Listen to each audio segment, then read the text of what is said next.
is more than one small country. It is a big idea, a new world order, where diverse nations are drawn together in common cause to achieve the universal aspirations of mankind. With few exceptions, the world now stands as one. A year and a half ago, in Germany, I said that our goal was a Europe whole and free. Tonight, Germany is united. Europe has become whole and free. The world can therefore seize this opportunity to fulfill the long-held promise of a new world order. We can find meaning and reward by serving some higher purpose than ourselves, a shining purpose, the illumination of 1,000 points of light.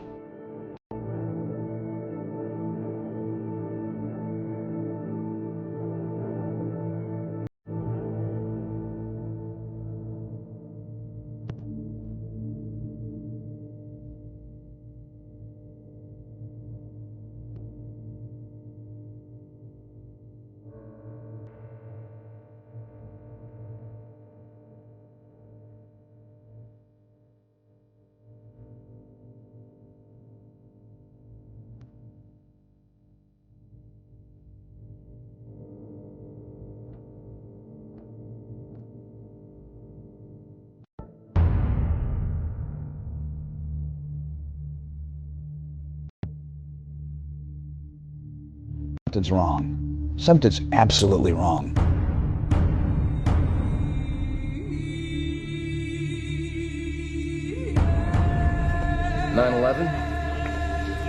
Inside job. Plain and simple. All you gotta do is connect the dots. It is time for us all to dig deeper, because this could be an inside job.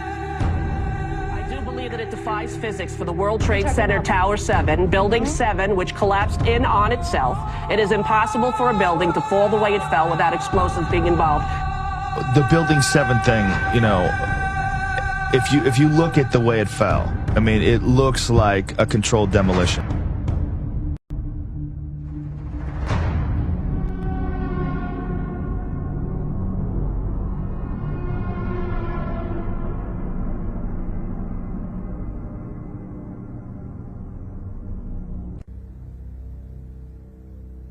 Can you believe what you have been seeing on CNN today, ladies and gentlemen? Can you believe it? Supposedly, a CNN reporter found Osama bin Laden, took a television camera crew with him, went into Osama bin Laden's hideout, interviewed him and his top leadership, his top lieutenants and colonels and generals in their hideout. This is a CNN reporter with a camera crew. And he came out and told everybody, within 3 weeks, Osama bin Laden is going to attack the United States and Israel. Now, don't you think that's kind of strange, folks? You see, because the largest intelligence apparatus in the world, with the biggest budget in the history of the world, has been looking for Osama bin Laden for years and years and years, and can't find him. A reporter from CNN and his little camera crew got in to Osama bin Laden's secret hideout and conducted an interview. If you don't believe me, tune into CNN. They're probably running it right now as I'm speaking. And if you believe it, you are one of the stupidest jerks that ever lived on the face of this earth.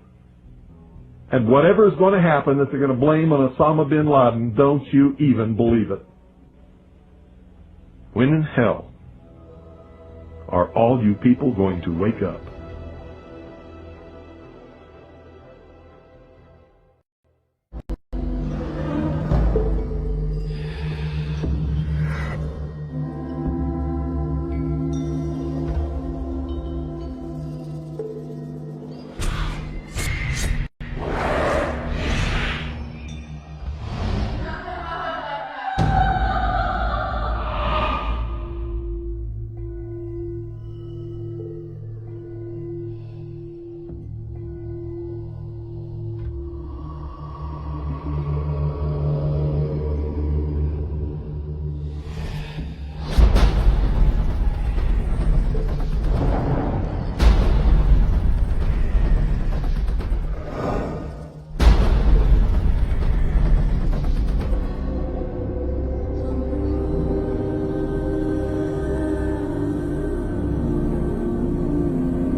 lobby first, then a plane hit the building, but then another plane hit the other building.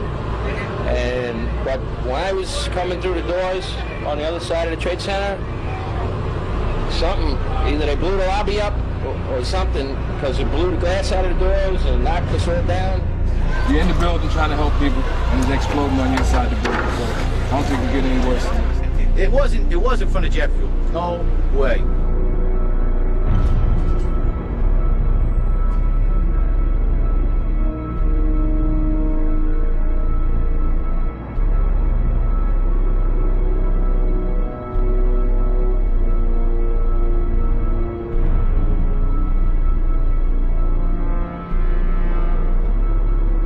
People don't understand. There may be more. Any one of these fucking buildings can blow up. This ain't done yet.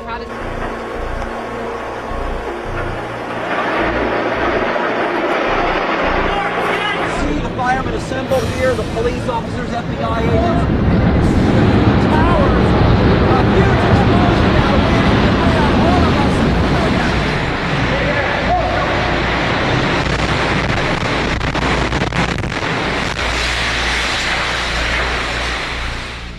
My name is Tom Sullivan. I worked for Controlled Demolition Incorporated, CDI, the top-rated explosive demolition firm in the world, owned by the Loiseau family during the years surrounding 9/11. And I worked for them as an explosives loader for 2.5 years. As an explosives loader, my job was to place explosives in the buildings to prepare them for demolition. There are many steps that you need to take. First off is you have to weaken the building.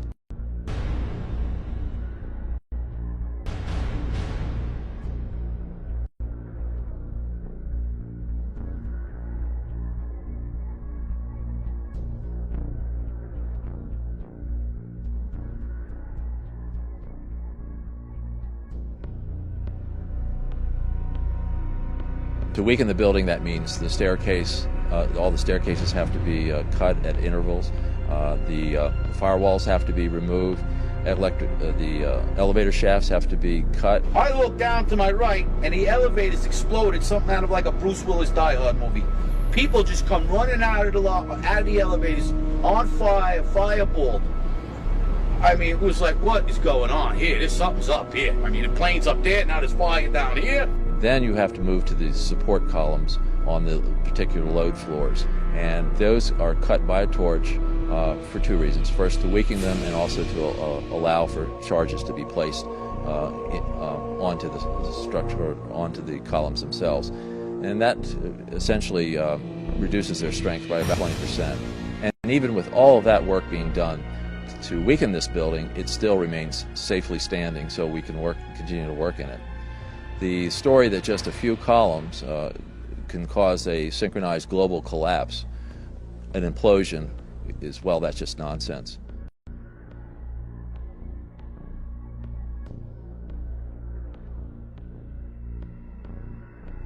I don't see how this could actually happen in real life. When we load a building, we have to have all the support columns on a given load floor fail at the same time, within milliseconds of one another. And therefore, the entire building comes down in a synchronized implosion. So I think this notion of a one column failure causing an entire building to implode in a synchronized fashion is just nonsense. Looking at the building, it wouldn't be a problem once you gained access to the elevator shafts. How about an elevator modernization, which we know was going on the 9 months prior to 9/11? Yes, Elevator World, March 2001, documents it. In fact, they were in the middle of this modernization. There are people who noted that the elevators were locked in turn and that there were guards placed at these locked elevators during the modernization. Of course, you would have to have access to security. Securicom was brought in. Who sits on the board of Securicom? Marvin Bush, the younger brother of George Bush. Then a team of loading experts would have access to all the core columns and beam. The rest could be accomplished at that point by just the right kind of explosives for the job at hand. The choices are many out there. You wouldn't need miles and miles of det cord. You could have used wireless remote detonators, and they have been available for years. You need to only look at an action movie to see them in use, and of course the military has them as well.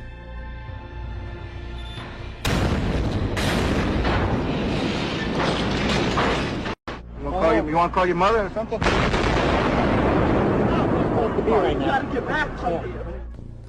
Contractors don't use them, on the other hand, because they're just too expensive. Well, you wouldn't have found steel casings to be left in the rubble. They haven't been used for years. What we use now is RDX, copper-jacketed shape charges, and when they're initiated, there's nothing left of those charges. And in the case of thermite, well, thermite self-consuming cutting charges have been around since they first patented in 1984. So there would be nothing left in the debris pile except some residue of molten iron.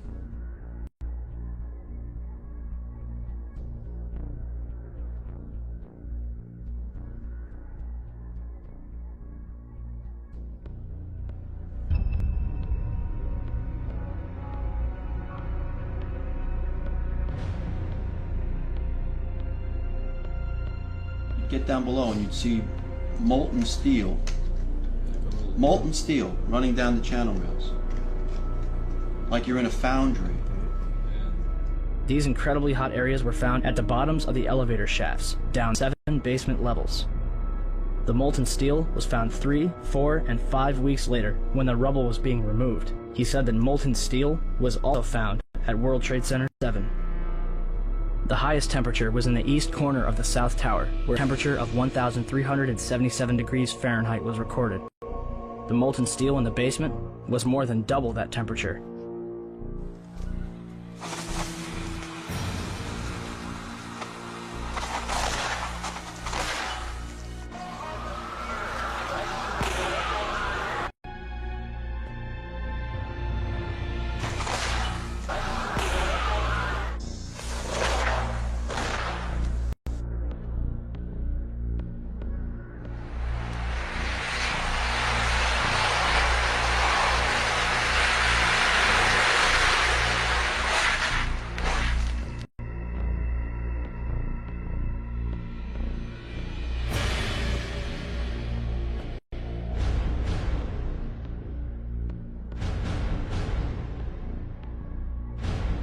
With any implosion, you don't hear one massive boom sound. What you do hear is smaller explosions going off.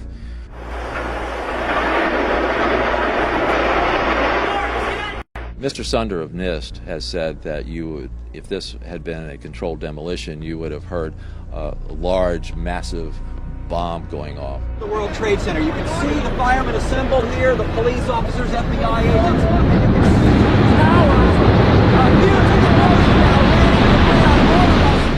What in reality happens with a controlled demolition is you hear a successive, progressive, smaller waves of smaller explosions going off.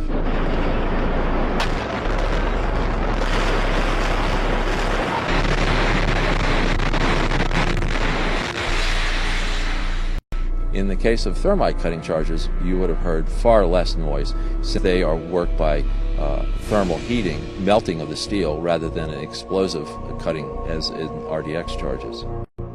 I knew from day one that this was a controlled event, and why I did that is because simply looking at Building 7, you have a sudden collapse of the building.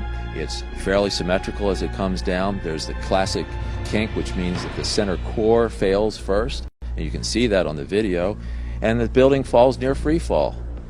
So I really honestly didn't believe this from day one, because this is the way buildings classically come down with a controlled demolition.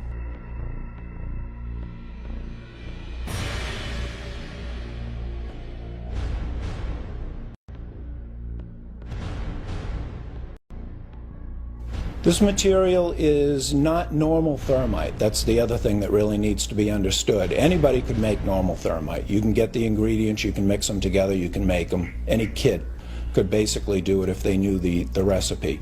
This material is composed of the real key ingredient that I don't think anybody else could really make in a convenient way is the nano aluminum. It's a controlled substance. I could go buy it, but the government limits how much I can buy of it. It's very, very difficult to produce in these sizes and to keep from reacting. It's not something that you just get at the local five and dime or you're going to make on your own. It's a very, very difficult to make material. And that's the one thing in there that really tells me specifically that this wasn't some guys working in caves in Afghanistan, or it wasn't you know, somebody in their basement doing this. This was, you know, a massive engineering operation that made these materials. So the military uses it for a number of different applications. Another one, if you do a search on Google for thermite and building demolition, you can find all sorts of wonderful devices that have been fabricated and invented that use thermite for building demolitions.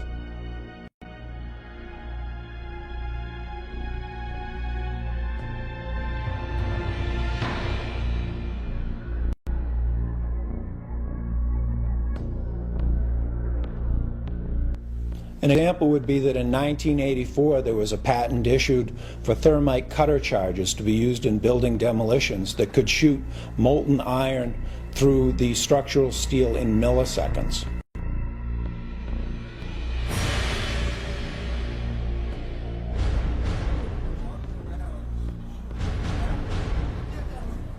Oh my God! That was a bomb that did that. Oh, fuck! Look at that! That was a fucking bomb that did that. There's no goddamn way that could have happened.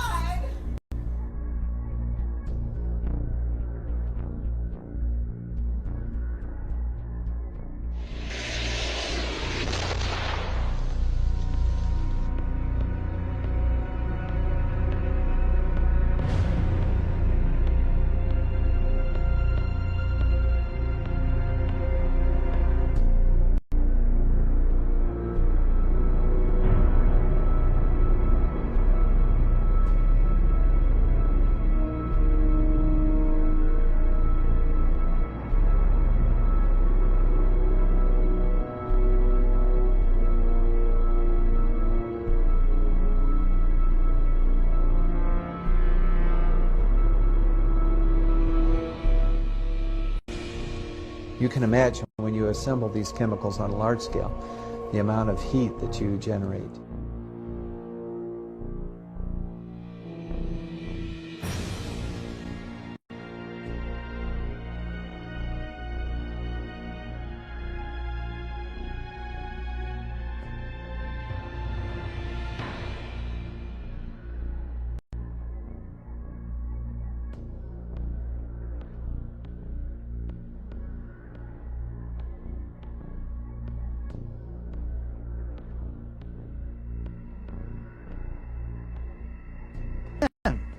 Who does Bush appoint? He appoints Henry Kissinger. Naming Kissinger sets a new standard for cynicism, or for being out of touch, or both. A New York Times editorial suggests the choice was to contain an investigation the White House long opposed. But Kissinger at least is an expert on the date September 11th. It was on that day in 1973 that the CIA-assisted overthrow of the democratically elected government of Chile takes place, masterminded by Kissinger for Richard Nixon. President Salvador Allende is murdered. After a universal backlash, Kissinger backs off. Bush then names, it's 431 days now, Thomas Kean and Lee Hamilton as co-chairmen. Kean's Azerbaijan oil connections and other conflicts of interest should make him ineligible from the outset. He earlier co-chairs the Homeland Security Project. Observers have noted that huge profits are to be made in the surveillance and security industries these days. The White House chooses all the commissioners. Lynn calls them key insiders rife with conflicts of interest. The White House brazenly appoints as executive director one Dr. Philip Zelikow, a right-wing Republican hawk deeply involved in the Bush circle, a member of the Bush-Cheney transition team, and a National Security Council advisor with Condoleezza Rice under Bush 1. The Bush White House did everything in its power to derail an open inquiry. Then, when faced with its inevitability, the president and his aides sought to limit its scope, its access, and its funding. This commission was about as independent from White House control and manipulation as the abused prisoners at Abu Ghraib were from their jailers. The White House releases only 25% of 11,000 documents requested. It blacks out portions of the released documents, resists requests that the administration officials testify under oath, and tries to rush the commission's deadline. Bush and Cheney meet the commission, but it is behind closed doors. They refuse to testify under oath. No tape recorders are allowed. No transcript is allowed. Bush makes no opening statement, and those taking notes must submit them to security personnel. My administration will not talk about how we gather intelligence, if we gather intelligence, and what the intelligence says. I will not discuss. We will not discuss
Well, the simple fact is, Barry, that they didn't know where to go. The reason that they didn't know where to go was because a number of conflicting and overlapping war game exercises were taking place, one of which, Northern Vigilance, had pulled a significant number of North American fighter aircraft into Canada and Western Alaska and Northern Alaska in a mock Cold War hijack exercise.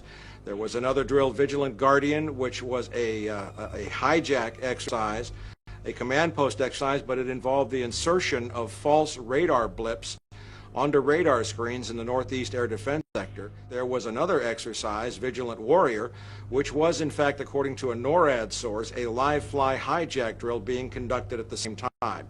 With only 8 available fighter aircraft, and they have to be dispatched in pairs, they were dealing with as many as 22 possible hijacks on the day of 9/11, and they couldn't separate the war game exercises from the actual hijacks.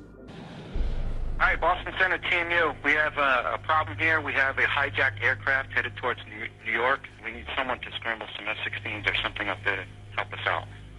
Is this real world or exercise? No, this is not an exercise manifest. But this was done deliberately, though. These war game exercises were apparently very well planned by someone who I will show, I believe, was Dick Cheney in the United States government to deliberately confuse FAA, NORAD, and U.S. Air Force fighter response to fulfill a prophecy that another man had once said, let one happen and stop the rest. We do not have a clear explanation for why fighters from Andrews Air Force Base were sent out over the sea first and couldn't turn around because the 9/11 Commission seemed to change all the evidence just arbitrarily right before it issued its final report. So we don't have a clear explanation, but certainly there was, it is all consistent with a motive that said make sure that the fighters don't get to any place in time to stop the 3 critical attacks on the World Trade Center and the Pentagon. Do we want to think about scrambling aircraft? Oh, God, I don't know. That's a decision somebody's going to have to make probably in the next 10 minutes.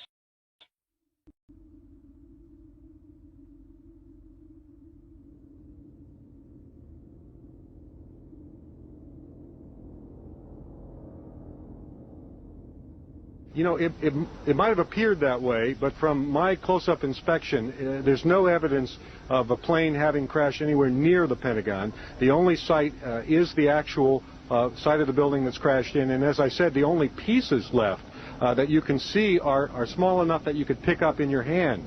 There are no large tail sections, wing sections, a fuselage, nothing like that anywhere around, which would indicate that the entire plane crashed into the side of the Pentagon. Something started to fire with some explosion at the Pentagon not long after the two World Trade Centers. Did you see anything flying overhead just before this explosion? We can't see exactly where the source of the explosion was, but you could hear it very clearly with a loud boom. Or two. The first one is all New York now. Michael, if you can hear me, we just heard another explosion down at the Pentagon building. We just heard another loud explosion down at the Pentagon building just seconds ago.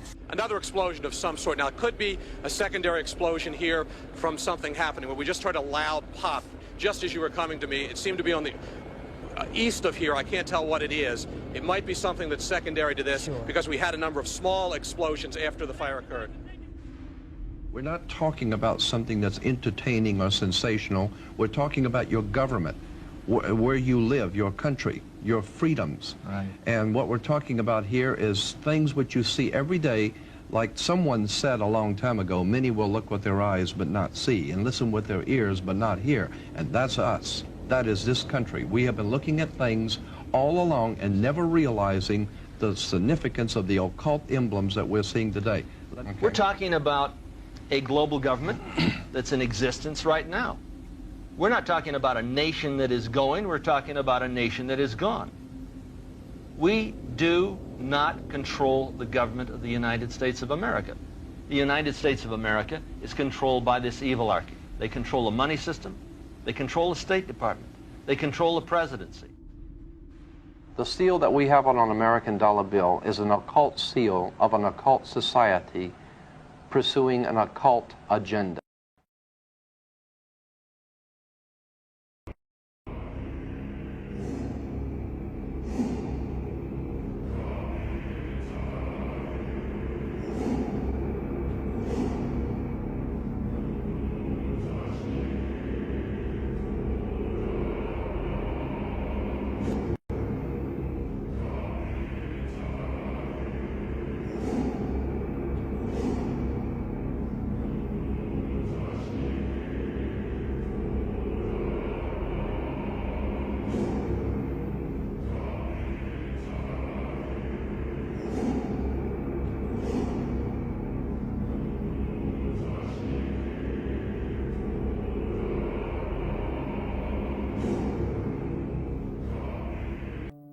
Now you might be noticing I don't feel about that war the way we were told we were supposed to feel about that war, the way we were ordered and instructed by the United States government to feel about that war. See, my mind doesn't work that way. I got this real moron thing I do, it's called thinking. And I'm not a really good American because I like to form my own opinions. I don't just roll over when I'm told to. Sad to say, most Americans just roll over on command. Not me. Not me. I have certain rules I live by. My first rule, I don't believe anything the government tells me. Nothing. Zero.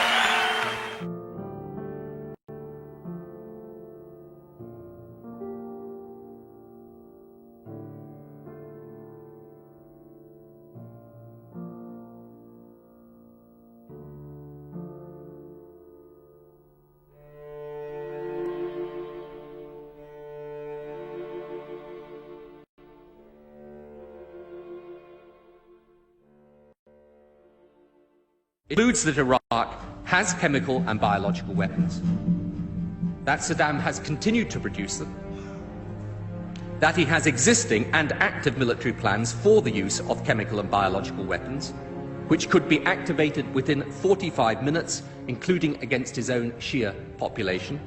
The United States knows that Iraq has weapons of mass destruction. Any country on the face of the earth with an active intelligence program knows that Iraq has weapons of mass destruction. There is no doubt that Saddam Hussein now has weapons of mass destruction. There is no doubt that he is amassing them to use against our friends, against our allies, and against us. This is his. And if he does not disarm, the United States of America will lead a coalition and disarm him in the name of peace.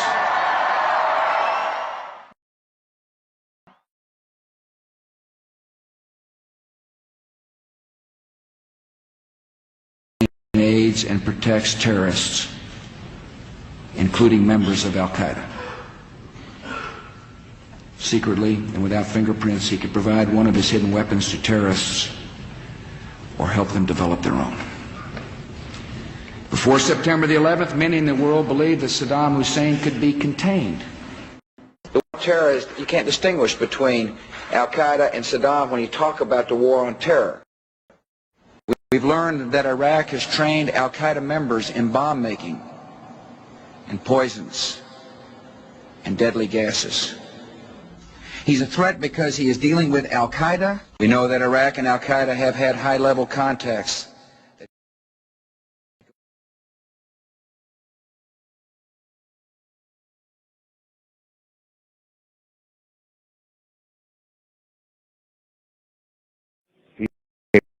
Capability with respect to weapons of mass destruction. He is unable to project conventional power against his neighbors.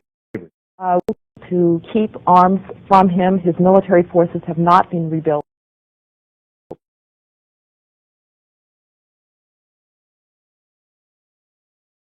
That there were not weapons of mass destruction there. You said you knew where they were. I did not. We know where they are. They're in the area around Tikrit and Baghdad and east, west, south, and north somewhat. You said you knew where they were, near Tikrit, near Baghdad, and north, east, south, and west of there. Those are your words.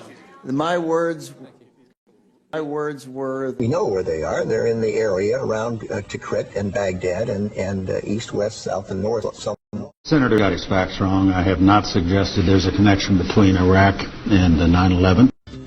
With respect to 9/11, of course, you've had the story that's been public out there. The Czechs alleged that Mohammed Atta, the lead attacker, met in Prague with a senior Iraqi intelligence official 5 months before the attack. He said there were three main reasons for going to war in Iraq: weapons of mass destruction, the claim that Iraq was sponsoring terrorists who had attacked us on 9/11, and that Iraq had purchased nuclear materials from Niger. All three of those turned out to be false. First, just if I might correct a misperception, I don't think we ever said, at least I know I didn't say, that there was a direct connection between September the 11th and Saddam Hussein. Saddam Hussein aids and protects terrorists, including members of Al-Qaeda.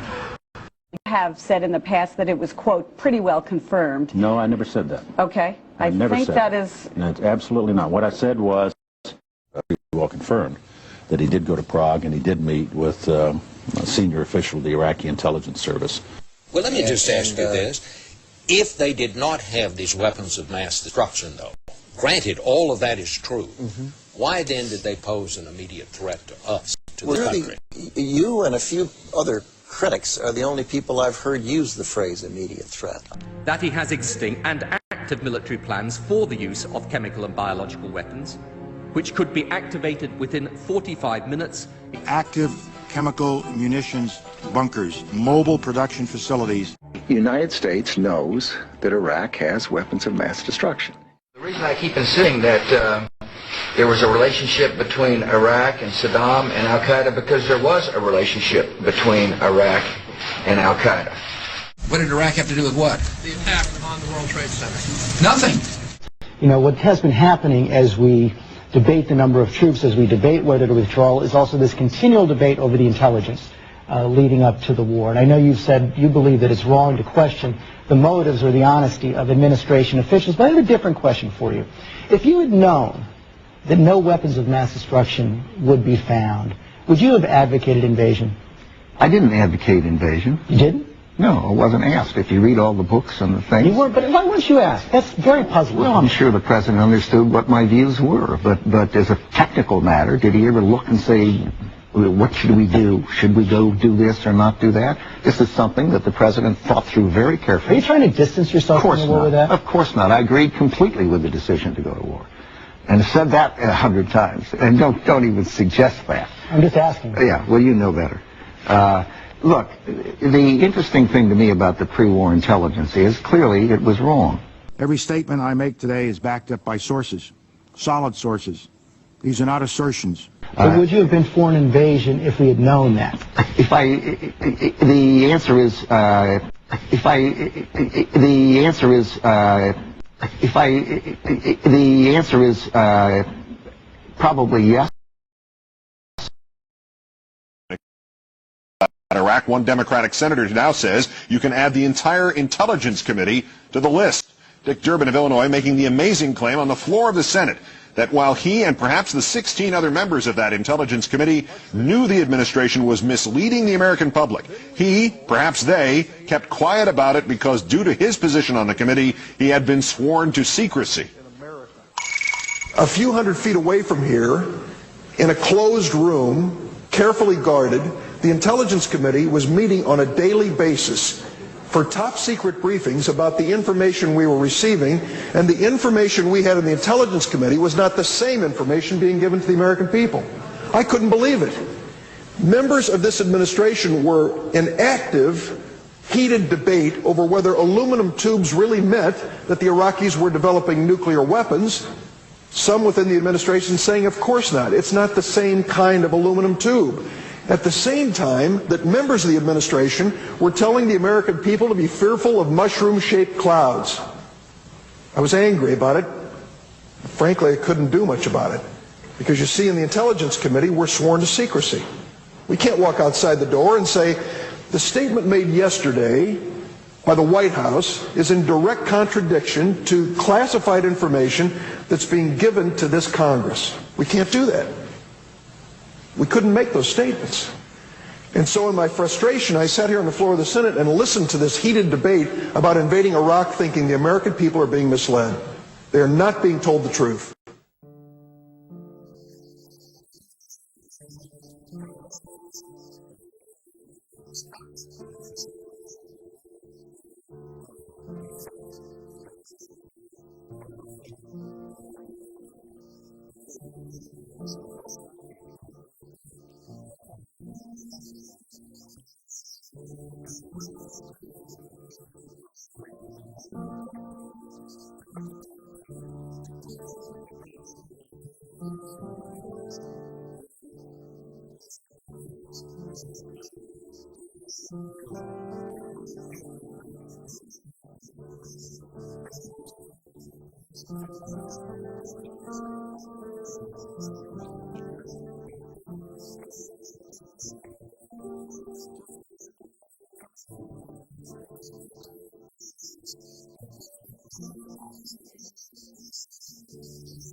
Those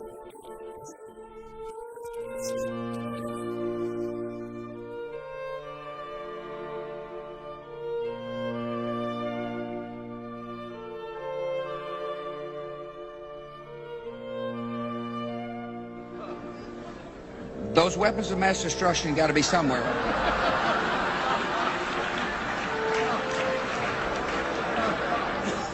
Those weapons of mass destruction got to be somewhere.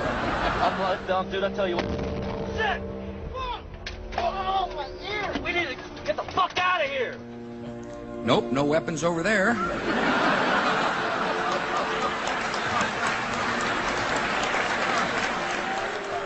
Those weapons of mass destruction got to be somewhere. Nope, no weapons over there. Maybe under here. Oops, this photo wasn't supposed to be in here. This is the Skull and Bone secret signal.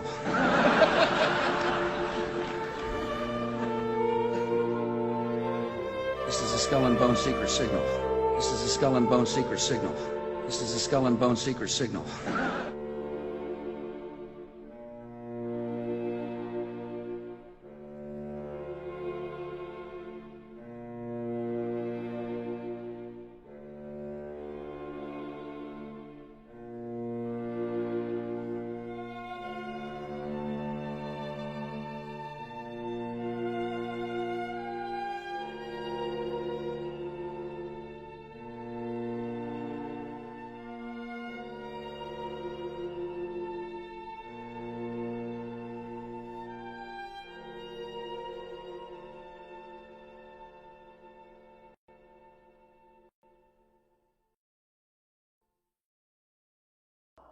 Sooner or later, the people in this country are going to realize the government does not give a fuck about them. Government doesn't care about you or your children or your rights or your welfare or your safety. It simply doesn't give a fuck about you. It's interested in its own power. That's the only thing, keeping it and expanding it wherever possible.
Some cringe when they hear the term New World Order, despite all of these prominent people using it.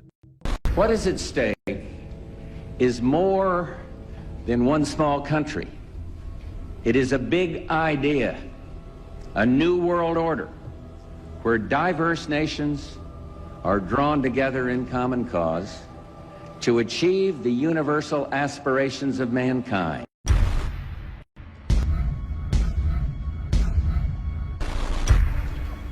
The world that maybe some people dreamt of at that conference back in Bournemouth, when it looked as if maybe history would end, that liberal democracy would triumph, that free market economics would slowly progress, and we'd have a new world order. We are part of a new world order. And as the recently departed Admiral William J. Crow once said, it's long on new and it's short on order.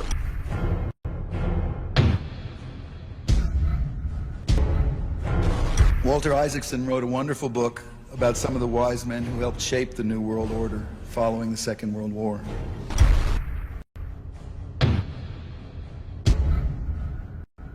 As we devise a way forward in Iraq, I urge the international community to embrace its responsibility for creating that new world order. A new world order based upon collective action.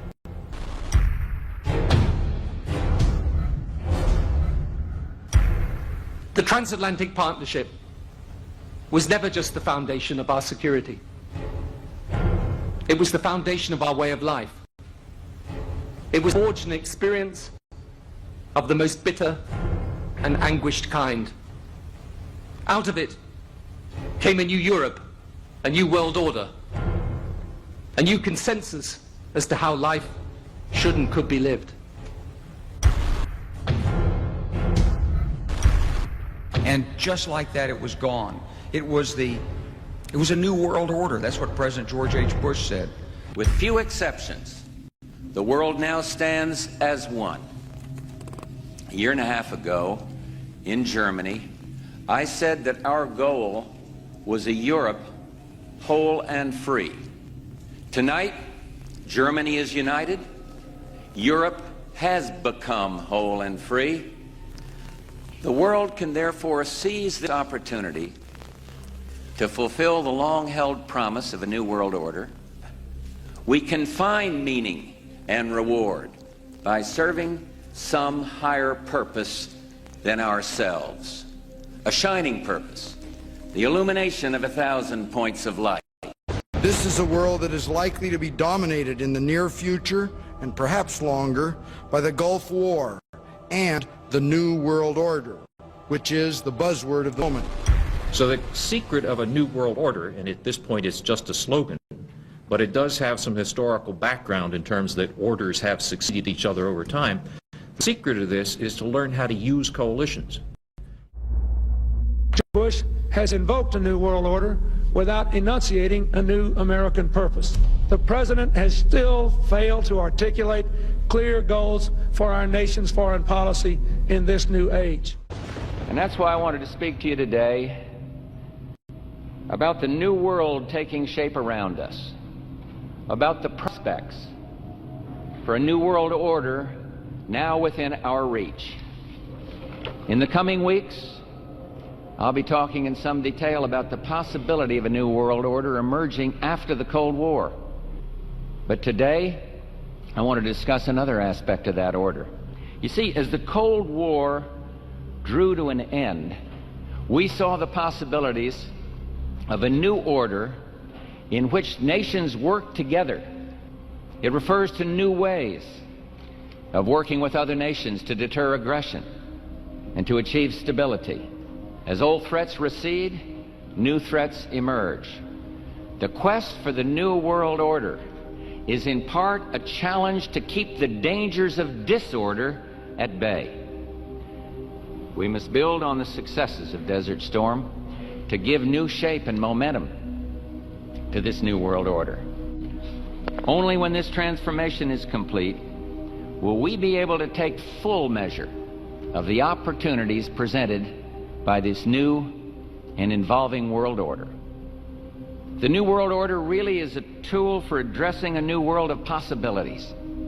This order gains its mission and shape not just from shared interests, but from shared ideals. After the Gulf War had ended, Bush was so obsessed with the idea of a new world order that he had a series of Glocks imprinted with the term that he would give to members of his administration, including Colin Powell, Brent Scowcroft, Dick Cheney, and General Norman Schwarzkopf. Cheney would even approve policy papers regarding the New World Order. Defense Secretary Dick Cheney has approved a revised draft of a policy document on the New World Order. The Pentagon is backing off a controversial earlier draft and has abandoned a one superpower strategy. The final document puts more emphasis on international alliances and organizations. This would become an unprecedented time period for people all over the globe to discuss at length what the New World Order meant to them. The New World Order means different things to different people, but to those who expect to be in control of it, it means the same thing. It means all the world under their control. They believe that somebody must rule. After all, people are too darn dumb to know how to rule themselves. They figured that that's their role. World government is good, right? It put an end to war. Well, it could put an end to war because you just only have one dictator. I think Adolf Hitler had that in mind. He wanted a world government too, with himself as the master leader. Actually, the idea of global governance and a one world order has been around for centuries, and the term New World Order has been used frequently in recent history. In ragged, spasmodic fashion, a new world order is coming into being, but it looks less and less like the world order that Mr. Kissinger had constructed in his own mind. Kissinger's New World Order would fall under the radar for some time. However, it saw a vast revival during the first Bush administration. Here is Brent Scowcroft, former vice chairman of Kissinger Associates and former national security advisor under both Ford and Bush Sr., as he discusses the New World Order. Looking at the subtitle this morning, "Are we ready for the New World Order?" gives me something of the shudders. That phrase, New World Order, I'm afraid I'm partly responsible for resurrecting.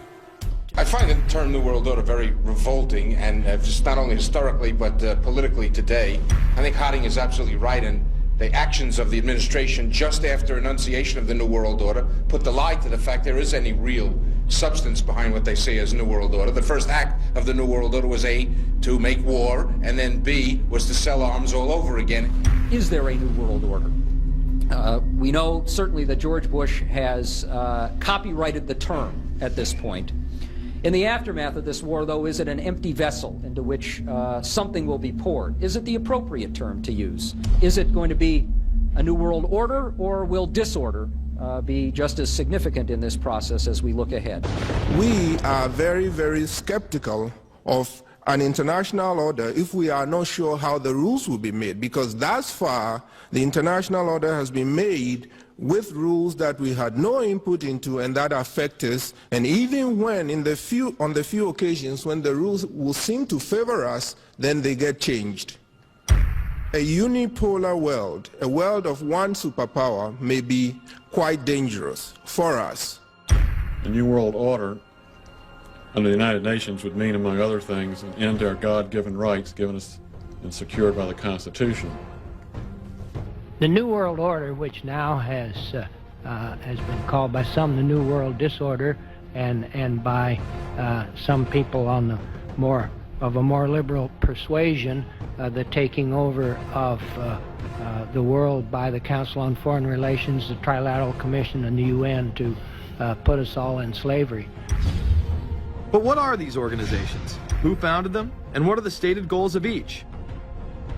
Before we begin with the Council on Foreign Relations, let's delve further into history to understand roundtable groups and their origins.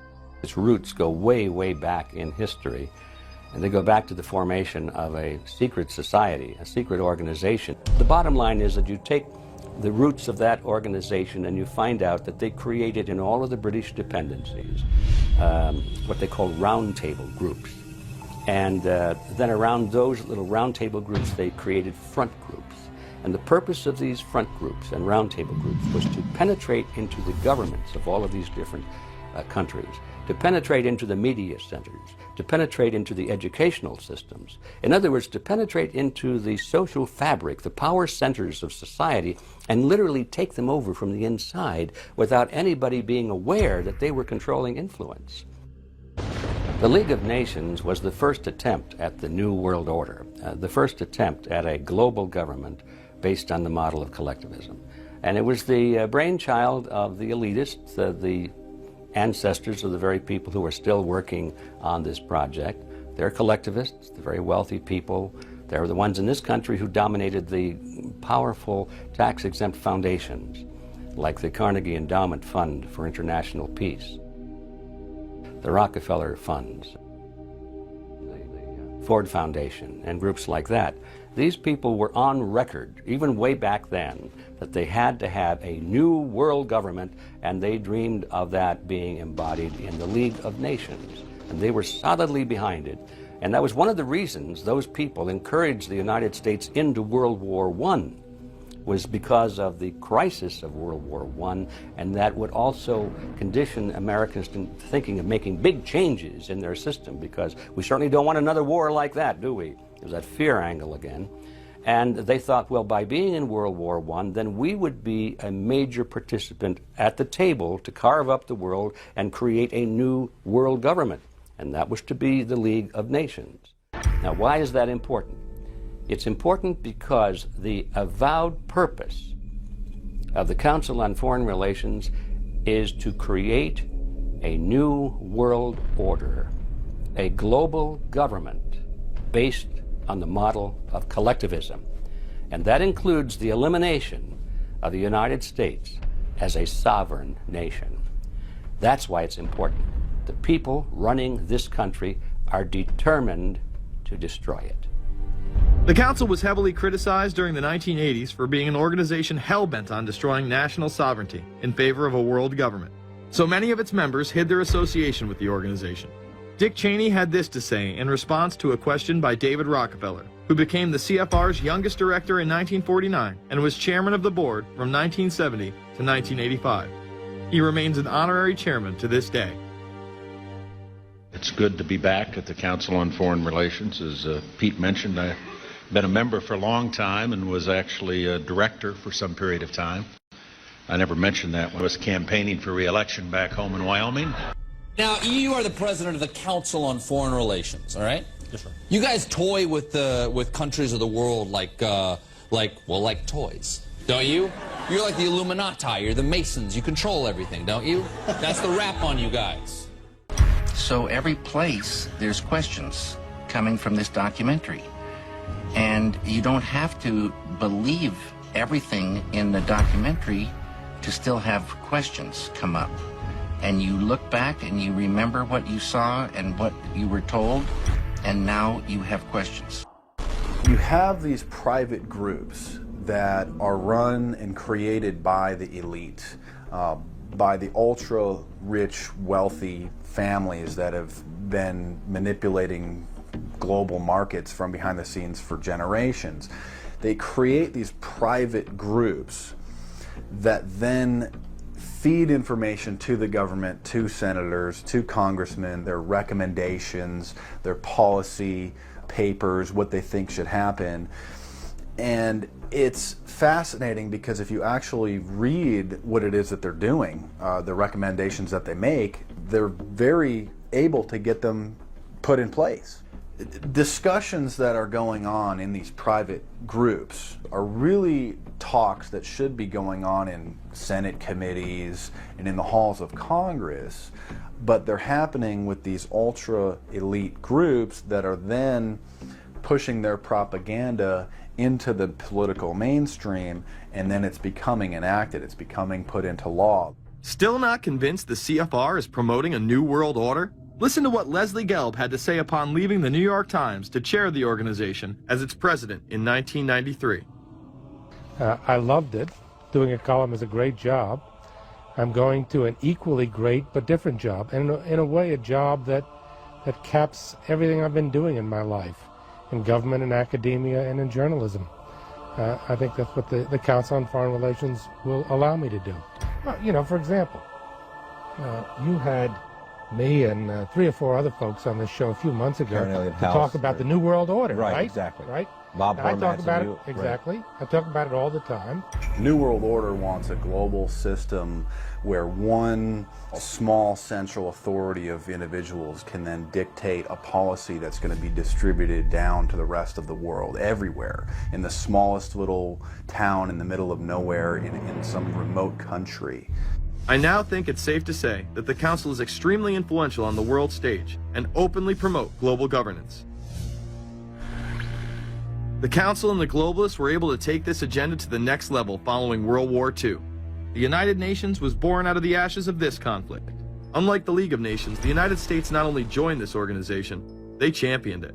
First book I wrote was The Fearful Master, a second look at the United Nations. It was written at a time when it was not popular to be critical of the UN. I mean, the United Nations was viewed by almost everybody as our last best hope for peace. It was a means, we were told, to bring humanity together and put an end to war and live in peace and harmony and promote trade and all of these good things. I wish it were any of those things, but it's not. The original charter for the United Nations was drafted in San Francisco in 1945, and the United States became a permanent member of the Security Council, along with France, the United Kingdom, the Soviet Union, and the Republic of China. The process by which other nations' belief systems could be used to erode and eviscerate our Constitution and Bill of Rights had taken a giant leap forward. The United Nations is one of the most well-known sort of globalization attempts. Its primary goal is to streamline all the governments of the world, to create a global council and to unify all the rules and all the regulations for the world. So it's essentially the precursor and an engine of this new world order. The United Nations is made up of all of the countries of the world, most of which are dictatorships of one kind or another. And you don't take a bunch of dictatorships and put them into a bag and shake it up and come out with a freedom-loving governmental unit. You come out with a global dictatorship. This was the public base of global governance. However, many other organizations have been birthed since. Even more suspect is a private group called the Trilateral Commission. David Rockefeller and Henry Kissinger are among its some 300 influential members. The Trilateral Commission, rich and powerful business and political leaders from Japan, Europe, and North America. The New York-based policy group was formed in 1973 by Chase Manhattan Bank Chairman David Rockefeller. In addition to Rockefeller, there are many other noted American members. Among them, economist Alan Greenspan, former Defense Secretary Harold Brown. George Bush was once a member but resigned last year before his unsuccessful presidential campaign. Back then, it wasn't politically wise to be aligned with what his party's right wing considered a shadow world government. The United Nations would take over America. The Trilateral Commission would control the world. Just look at its membership, they say. Current and former members include Presidents Clinton, Bush, and Carter. Names like Brzezinski, Christopher, Kissinger, and Schultz. And top executives of ITT, Xerox, Exxon, and Nations Bank. Although this group with only 300 members seems to be at the apex of the power structure, there is yet another group formed in 1954 that is even smaller in number and has a greater influence on world events. Meet the Bilderberg Group. This elite group meet annually around the globe. There is a core group of members who have attended every year for decades, such as David Rockefeller, Henry Kissinger, and Queen Beatrix of the Netherlands. These members invite others who are politically and socially relevant at the time. Each year, around 140 people are in attendance. Real quick, I asked you this question. In June of 2004, you attended a meeting in Italy called the Bilderberg Group. I just want to know what you were doing out there, what that was all about. If she lied to me and told me she didn't go, I figured you might tell me the truth. All I did was go. They had a Republican and a Democrat. I gave like a 20-minute talk on the presidential election. You didn't have anything to do with being John Kerry's running mate? Did you talk about that at all? No, because I wasn't his running mate. Okay. I happened to be in Europe then on my way to Russia. I was invited to go to Bilderberg by Bernard Jordan, a friend of mine and a genuine hero of the civil rights movement. And to the best of my knowledge, NAFTA was not discussed by anybody in my presence. Documents released by the group in 2001 revealed that in September of 1955, the group met in Germany and covertly outlined the idea of a European Union. Section E, European Unity, discusses the general support for European integration and unification, and the idea to unify Germany once again with the rest of Europe under a common marketplace. Belgian Viscount and current Bilderberg chairman Etienne Davignon told the EU Observer in 2009 that the next Bilderberg meeting could improve understanding on future action in the same way it helped create the euro in the 1990s. This illustrates the patience, vision, and reach of this organization. It was able to promote and establish both the European Union and a European currency over the course of just under 40 years, incrementally. One of the things that the elitists discussed back at the turn of the century when they were talking about how do you convert the United States into a collectivist system was the fact that you can't do it quickly. You have to let people get used to it incrementally, because any major change would be rejected. The 1957 Conference of Rome, where the Common Market Treaty, providing for free trade in all products, was at last signed. 6 nations, France, Germany, Italy, Belgium, Holland, and Luxembourg, agreed to remove all mutual barriers to trade within 12 to 15 years, the embryo of a political union which they proclaimed to be their ultimate objective. In that fashion, it's possible for people to get used to this process and even to think it's a good thing. People will accept the gradual growth of government, the gradual loss of their purchasing power. They'll accept almost anything if it's done gradually, and we have to be very alert to that. 2008 and 2009 attendees include World Bank President Robert Zoellick, Treasury Secretary Timothy Geithner, former head of British Secret Intelligence Richard Dearlove, Donald Graham, CEO of the Washington Post, CNN host and author of The Post-American World, Fareed Zakaria, and many other giants of business, politics, and media. You just came back from meeting with the Bilderberg Group. The Bilderberg Group are, you know, when people who are conspiracy theory people, they send me mail, it's usually about the Bilderberg Group. And I get these books on my front door, which I'm uncomfortable with, and it's all about the Bilderberg, like they're the modern day Illuminati.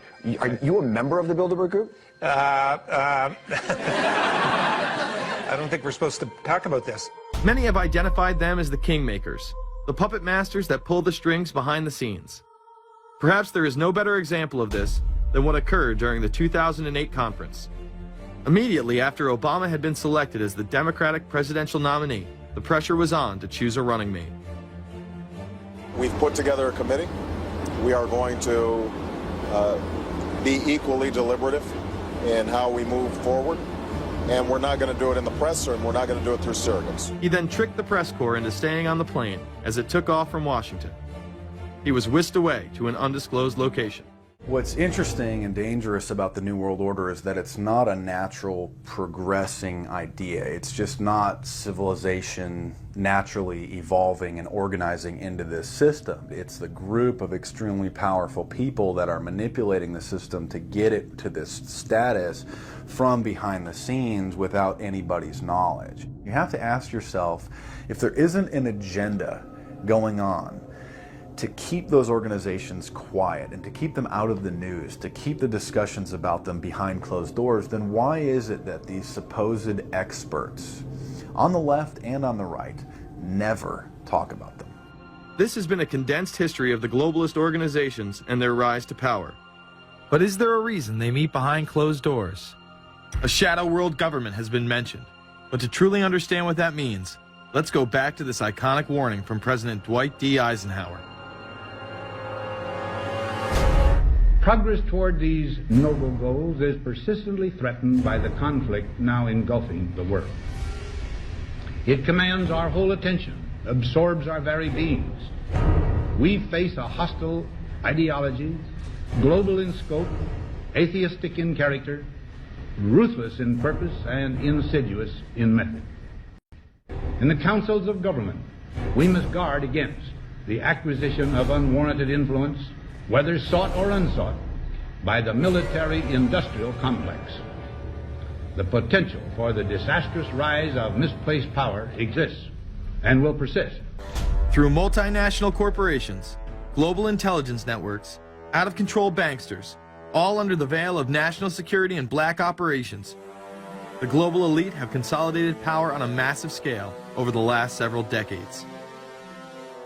You see, global corporations not only fund and develop large technological and military projects here and abroad, they also own the consumer industry and production, as well as all of the important media. By owning the vast majority of what we hear and see on a daily basis, we have been manipulated on a mass scale as to regards to what we believe and desire, both socially and politically.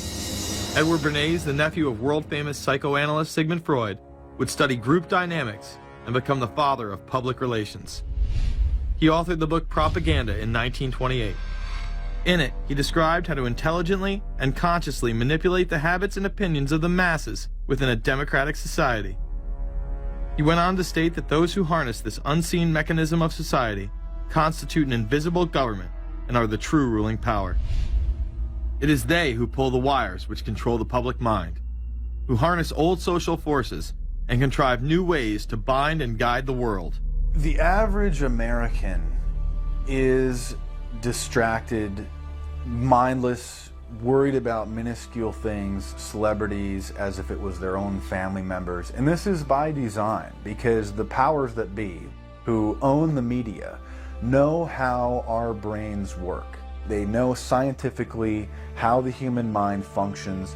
They know about sociology, and they are using the media, and have used the media for decades now, to entertain people with issues that don't really matter. When you have the big news networks covering celebrity issues as if it's the most important thing, it becomes the most important thing. And this is not by accident. This is to keep us out of the way. Because if you're worried about the latest celebrity death, or the latest celebrity couple, or the celebrity breakup, or your sports team having a shot at the Super Bowl or the World Series, there's so much information about those issues that can be discussed that will mesmerize people, and they won't know or care about the real issues that are out there. Well, I think this is just one more piece of evidence of the degree to which the media, supposedly the watchdogs, has become the gatekeeper of the system. So as the populace is mesmerized and hypnotized by powerful behind-the-scenes forces, as they are distracted by the latest celebrity scandal, the newest cell phone, and their favorite sports team, this network disguises itself, remaining in the shadows.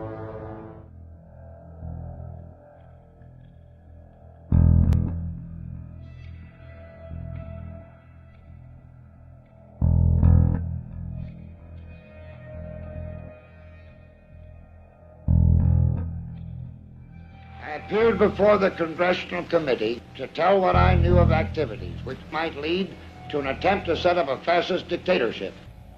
The potential for the disastrous rise of misplaced power exists and will persist. The very word secrecy is repugnant in a free and open society. And we are, as a people, inherently and historically opposed secret societies, to secret oaths, and to secret proceedings. President Bush signed a formal agreement that will end the United States as we know it. And he took the step without approval from either the U.S. Congress or the people of the United States. The secret organizations of the world power elite are no longer secret. It's known as the Bilderberg Group. Could their objective be world domination? I'm Jim Tucker. I've chased Bilderberg for 30 years. I'll never give up the chase. Bilderberg plan for the whole world is nothing less than world government. I'm not comfortable with that at all. Who elected these guys to run the planet? They are the elitists. They feel they should run the world for their own selfish interests. Now we can see a new world coming into view. A world in which there is the very real prospect of a new world order. Bilderberg is making great progress toward a world government, and only an educated, informed public can stop them in their tracks. David Rockefeller admits in his own memoirs that he wants to destroy the United States. Right. He's a traitor. It's good to be back at the Council on Foreign Relations. As Pete mentioned, I've been a member for a long time and was actually a director for some period of time. I never mentioned that when I was campaigning for re-election back home in Wyoming. Let us never tolerate outrageous conspiracy theories. Well, the reason I bring it up, if you've ever heard any of our call-in shows, you know that we have people that think about the conspiracy theories of people like you. You would be a poster child for these people because you have served on the board of the Council on Foreign Relations. You helped start the Trilateral Commission, and you've been to the Bilderberg Group. Are people too close in this world? People in business too close to the governments? Well, you know, there is such a thing as insidious influence. And the question is, how does it operate? Does it involve bribery? And does it involve some sort of psychological domination of individuals? I don't believe in this notion of some sort of secret societies controlling people. But of course, in any political system, there are sort of over-the-table and under-the-table arrangements. The New World Order was on display with the first Gulf War and the creation of a European Union. After losing to his crony Bill Clinton, he faded into the background as the agenda for a New World Order marched forward. Whenever these agendas were threatened, those who opposed them ended up dead.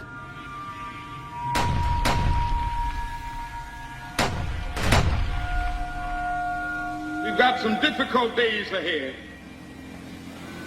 but it really doesn't matter with me now, because I've been to the mountaintop.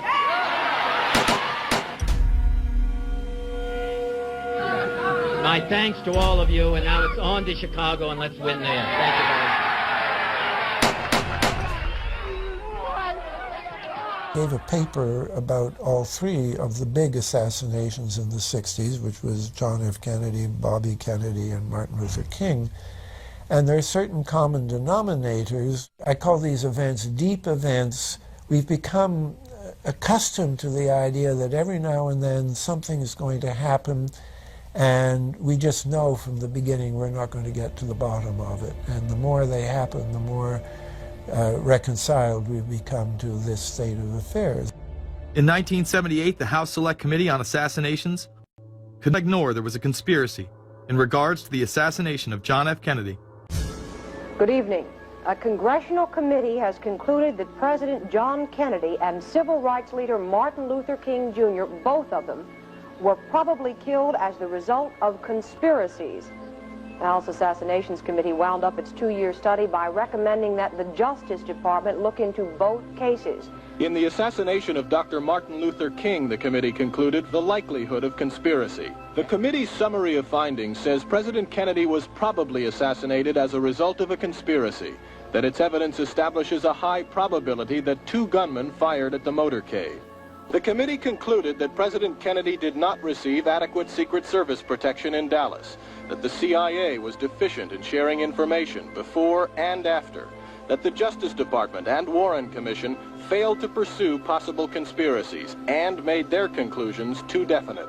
There seems to be no debate that the CIA and Secret Service were involved in the assassination, as you can clearly see 2 Secret Service agents being taken away from their positions at the back of Kennedy's vehicle just moments before the assassination.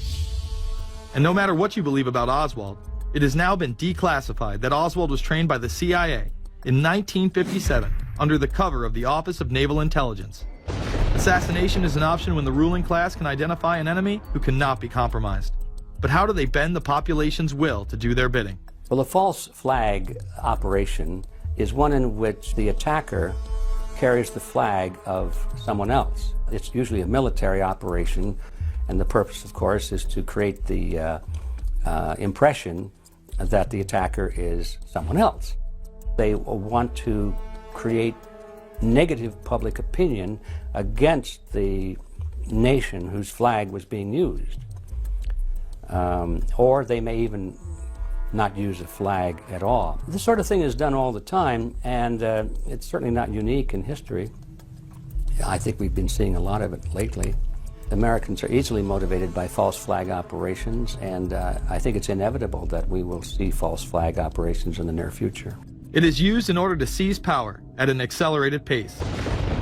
The government has lied about 9/11 repeatedly and used it to dominate the Middle East, while creating an evolving police state here, encroaching on civil liberties at home. And of course, building a new world order. There is a chance for the President of the United States to use this disaster to carry out what his father, a phrase his father used, I think, only once, and hasn't been used since, and that is a new world order. We know now that September 11th of 2001 was the beginning of what we might call a new world order. The New World Order that this president's father talked about with such great enthusiasm seems to be high on the agenda of this administration. Under the second Bush administration, massive amounts of civil liberties were openly and brazenly taken away following 9/11. The passage of the Patriot Acts, the Military Commissions Act, and other horrifying anti-constitutional legislation was enabled by the incredible amount of fear generated by the media, all in the name of keeping us safe here at home. The war itself would create huge profits for the military-industrial complex, and the globalists would seize even more power and control over Middle Eastern resources in what they planned to become a Eurasian Union under their control. Although the establishment claimed to be fighting for our freedom abroad, they were destroying our sovereignty by stealth. Expanding on NAFTA, they were able to consolidate power on the domestic front by deindustrializing the United States through CAFTA, the Central American Free Trade Agreement, as well as the SPP, the Securities and Prosperity Partnership. Opponents, however, say the initiative is nothing less than a plan to create a North American Union that would eliminate sovereignty for all three nations. Building on the North American Free Trade Agreement, the NAFTA section of the Commerce Department is busy drafting laws and regulations for a North American Union, a union of Canada, America, and Mexico. The President has attended secret meetings and signed at least 2 agreements under the Security and Prosperity Partnership Program. The stated goal established by Presidents Bush, Fox, and Prime Minister Paul Martin is integration by 2010. It's a plan from the business elites, the political elites, that will cost more American jobs, cost American sovereignty, but it would fulfill the President's father's vision. Now, former United States Trade Ambassador Robert Zoellick is talking about it again with renewed vigor. This time, a new world order with business at the helm of trade and economic policy. It's an agenda that goes hand in hand with the United States, Mexico, and Canada, working quietly and behind the scenes to promote a common market with common deregulation for the benefit of multinational corporations. It's remarkable to me, the arrogance, the idea of just simply throwing away the nation's sovereignty, but they're trying to do so in so many ways. People better understand that they mean exactly what they're saying. It's a new world order they're trying to create. Dobbs, only mainstream anchor to expose the New World Order, resigned shortly after bullets were fired into his home. The elite do not plan on waiting around for these unions to be formed before implementing the next step in global government. Through the vast global economic crisis of the last few years, they have been able to devalue the dollar and undermine it as the world's reserve currency. They have allowed the Federal Reserve and IMF to consolidate power by taking control of the Securities and Exchange Commission, as well as issuing a global currency instead of the dollar, disguised as a special drawing rights unit. This aspect of the New World Order was announced at the G20 in April of 2009. There is a big thing that's going to happen in London at this G20, and then they're hiding it, they're camouflaging it, they're not talking about it. Coordination of international regulation.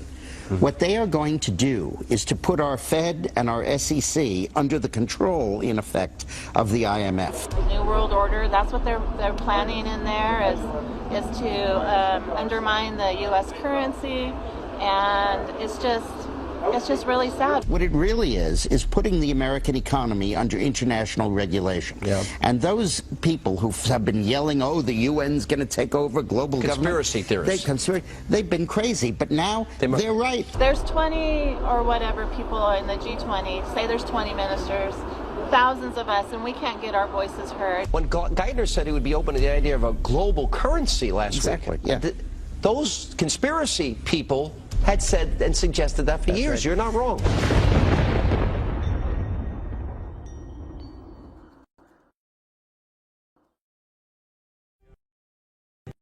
In a free and open society. And we are, as a people, inherently and historically opposed to secret societies, to secret oaths, and to secret proceedings.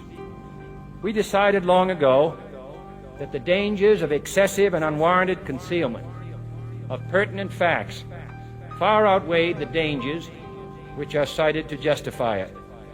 Even today, there is little value in opposing the threat of a closed society by imitating its arbitrary restrictions. Even today, there is little value in ensuring the survival of our nation if our traditions do not survive with it.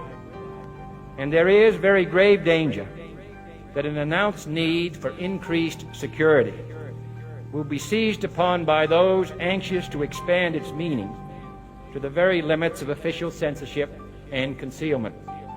That I do not intend to permit to the extent that it's in my control. And no official of my administration, whether his rank is high or low, civilian or military, should interpret my words here tonight as an excuse to censor the news, to stifle dissent, to cover up our mistakes, or to withhold from the press and the public the facts they deserve to know. For we are opposed around the world by a monolithic and ruthless conspiracy that relies primarily on covert means for expanding its sphere of influence, on infiltration instead of invasion, on subversion instead of elections, on intimidation instead of free choice, on guerrillas by night instead of armies by day. It is a system which has conscripted vast human and material resources into the building of a tightly knit, highly efficient machine that combines military, diplomatic, intelligence, economic, scientific, and political operations. Its preparations are concealed, not published. Its mistakes are buried, not headlined. Its dissenters are silenced, not praised. No expenditure is questioned, no rumor is printed, no secret is revealed. No president should fear public scrutiny of his program, for from that scrutiny comes understanding, and from that understanding comes support or opposition, and both are necessary. I am not asking your newspapers to support an administration, but I am asking your help in the tremendous task of informing and alerting the American people. Cash is becoming weeded out. Cash will most likely be eliminated or extremely difficult to use in many situations, so that you'll have to use the global currency or the electronic currency. Even though a physical global currency is yet to exist, groups such as BRIC are openly promoting a new reserve currency, which is a conglomerate of Brazil, Russia, Indonesia, and China. Get everyone in the whole world using one currency, which some people think that's a good idea. Russian President Dmitry Medvedev recently showed off a sample coin of the new world currency at the G8 in July of 2009. We have also agreed today additional resources of $1 trillion that are available to the world economy through the International Monetary Fund and other institutions. This includes $250 billion from special drawing rights, the reserve currency of the IMF, drawing rights that will be issued to countries who are part of the International Monetary Fund. I think a new world order is emerging, and with it the foundations of a new and progressive era of international cooperation. The head of the European Union is also calling for global government. 2009 is also the first year of global governance, with the establishment of the G20 in the middle of the financial crisis. Gordon Brown has called for a world constitution. We now need nothing short of a world constitution for the global financial system. Both Gordon Brown and Barack Obama had been groomed to be the next Anglo-American spokesman for this new world order after Bush and Blair stepped down. President Barack Obama has also espoused similar views on globalism. Here he is in Berlin, Germany, in July of 2008, in what media have dubbed his New World Order speech. Well, there have been extraordinary scenes in Berlin tonight as thousands of people gathered to hear Barack Obama deliver key foreign policy speech on his current European tour. The Democratic presidential hopeful laid out his vision for America's place in a new world order. In this new world, such dangerous currents have swept along faster than our efforts to contain them. And that is why we cannot afford to be divided. No one nation, no matter how large or powerful, can defeat such challenges alone. In this new century, Americans and Europeans alike will be required to do more, not less. Partnership and cooperation among nations is not a choice. It is the only way, the one way, to protect our common security and advance our common humanity. That is why America cannot turn inward. That is why Europe cannot turn inward. America has no better partner than Europe. Now is the time to build new bridges across the globe as strong as the one that binds us across the Atlantic. Now is the time to join together through constant cooperation and strong institutions and shared sacrifice and a global commitment to progress to meet the challenges of the 21st century. Barack Obama also became the first sitting president to ever become the chair of the Security Council for the United Nations, which only further cites his allegiance to world government. The New World Order will stop at nothing to achieve planetary dominance, whether it be assassination, wars based on lies, and even a phony environmental movement. It should come as no surprise that they have been tracking, tracing, and databasing our lives for years. Many people are aware that the Bush administration engaged in warrantless wiretaps on American citizens. What they don't understand is that it's come out in court that all the major telecommunications companies have been secretly storing every piece of data received from our phones and our computers and handing them over to the National Security Agency. You heard about the government secretly listening in on phone conversations without a warrant, but there is evidence that your email is also being tapped. The government has been intercepting most emails as part of its terrorist surveillance program. That program has been criticized as illegal because it's missing an important ingredient: search warrants. Several years ago, Klein says he came to suspect that AT&T had installed secret computer gear designed to spy on internet traffic. In the United Kingdom, it has been established there are over 4 million CCTV cameras. That is around 1 camera for every 14 citizens. Their purpose is not to solve crime, as it takes 1,000 CCTV cameras to solve just one crime. It is to create a tattletale society in which everyone is under constant surveillance by the state and those around them. Your every move in both your home and the outside world is under constant surveillance by a criminal elite who operate above the law. As we are constantly under the microscope, their activities remain in the shadows. Obama extended diplomatic immunity to Interpol with Executive Order 12,425, further empowering criminal behavior within our own government. In the Middle East, endless wars will continue. Under the Obama administration, we have sent tens of thousands of more troops into Afghanistan. In the New World Order, when it's close to completion, for the average citizen, for people like you and me, is going to be essentially slavery. We're never going to be able to get ahead.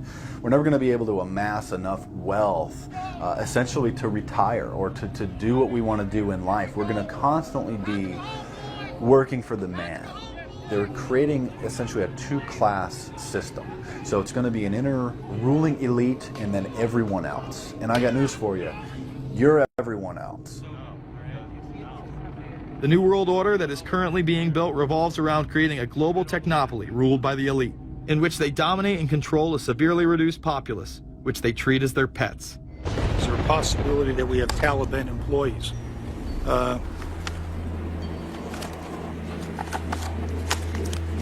The commander in the field, or I should say the COCOM commander, General Petraeus, has made it a conscious effort to, as part of his coin strategy, to hire local nationals. I can't talk in this form, nor am I the qualified guy to talk about it, but there is no doubt in my mind, one day you're on one side of the ledger, the other day you may be on the other side of the ledger. Biometrics have been instituted in both Afghanistan and Iraq, where individuals are subject to fingerprint devices, iris scanners, and electronic databases to screen local residents as well as DNA tests. This includes anyone within the populace of a combat zone. Someone has to go out there with the biometric registration equipment, take your iris scans, take your scans and get you registered in the system like that. As scary and tyrannical as these systems seem to be, none may be as dangerous as the implantable RFID microchip.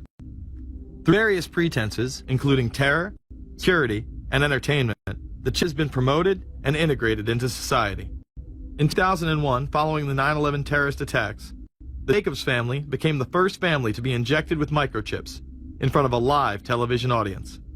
We have a Florida family who are really pioneers in a brave new world. They have volunteered to be the first ever to have microchip identification devices implanted into their body. After 9/11, I was really concerned with the security of my family. In 2004, the FDA approved the use of RFID technology to be implanted into human beings. However, studies dating back to the 1990s show the implantable microchip has been linked to cancer in animals, but this has not slowed the agenda of control. In Barcelona, trendies get chips in order to receive VIP status at the exclusive Baja nightclub. A simple swipe of the arm gets them in without a line, and it pays for their drinks too. The Mexican government also chipped employees for security measures in 2004. We're interested today to hear that more than 100 law enforcement officials in Mexico are having microchips implanted in their arms. The chips allow a person to be scanned, sort of like a cereal box at the supermarket checkout. Mexico's Attorney General and 160 of his deputies have had microchips implanted in their arms. It is to provide access, said the Attorney General, to the right people in exclusive areas. Today, aside from being promoted as a device that can save your life by storing all of your medical information in it, it is being promoted as the next generation tool for video gaming. Sega developer Yu Suzuki plans on developing gaming technology using implantable RFIDs. He states, people that have some sort of chips in their bodies, to be able to keep track of vital signs. So it doesn't have to be a scary thing, but you could put a sensor here. You know, a bit like the Matrix, as he points to his arm. It's not really something only in the future. Some people already have them, chips in their bodies. Suzuki is correct. It has never been easier to order a microchip online and implant it under your skin. Microchips implanted in your hand, arm, or shoulder is just the beginning. Some have already taken implantable brain chips that may enable the blind to see again, the deaf to hear, and much, much more, including the ability to download information directly into the brain and instantly communicate with anyone in the world, creating a worldwide mind. It's very interesting that the way that the New World Order is going is moving towards a system that is identical to that, whether it's going to be an implantable microchip, an RFID, a thumb scan, whether it's going to be some sort of a tattoo. Imagine a planet where every human being is required to be chipped at birth. This would be the final tool implemented in a command and control world government system in which the elite rule the masses with total control of their lives. This is, of course, a terrible predicament for those of us who are convinced that this system is slowly but surely destroying this country and has to be changed. But we can't count on the elected presidents to do it, and we can't count on the elected Congress to do it. We somehow have to mobilize the technological resources of the internet to create some kind of new political force in this country. So is there anything else about the ruling class we should know? Politicians, business leaders, and media figures are often portrayed as pillars of morality while they describe themselves as Christian conservatives. Nothing could be further from the truth. In reality, many of the elite are groomed at a young age to take part in occult rituals. Those who attend Yale are indoctrinated into the Order of Skull and Bones, an elite secret society cloaked as a fraternal order. Yale University is 300 years old this year, and were you to visit its campus, you would see that it still has exotic clubhouses, which look like tombs where Yale's legendary secret societies meet. Their prestige and importance have largely evaporated, but the rituals are still a secret. And so when we heard that some enterprising characters had managed to spy on the famous Skull and Bones Society, we couldn't resist.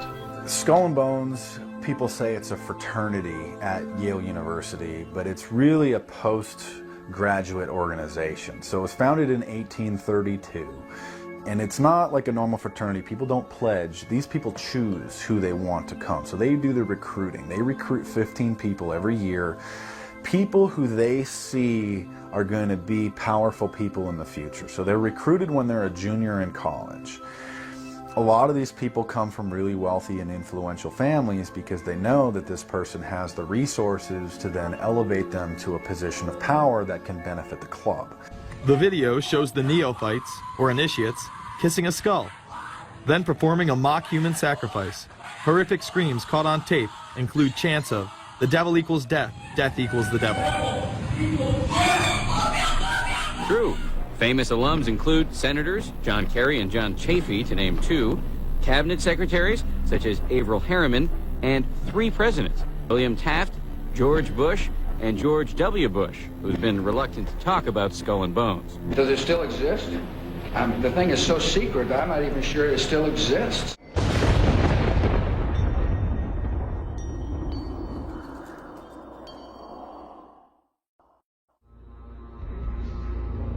No doubt hearing about all the differences between John Kerry and George W. Bush. But we've discovered they do have something in common. During their respective college days at Yale, they both belonged to a group called Skull and Bones. Does it still exist? The thing is so secret, I'm not even sure it still exists. Former Skull and Bones members and current members have been presidents, heads of the CIA, senators, heads of business. I mean, huge, huge corporations. These people have the network that brings them to such a position of power that most people could only dream of. You both were members of Skull and Bones, a secret society at Yale. What does that tell us? Not much, because it's a secret. Is there a secret handshake? Is there a secret code? I wish there were something secret I could manifest. 322, a secret number? There are all kinds of secrets, Tim. You were both in Skull and Bones, the secret society. It's so secret we can't talk about it. What does that mean for America? The conspiracy theorists are going to go wild. I'm sure they are. I don't know. I haven't seen the web. Number 322?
Come pretty close.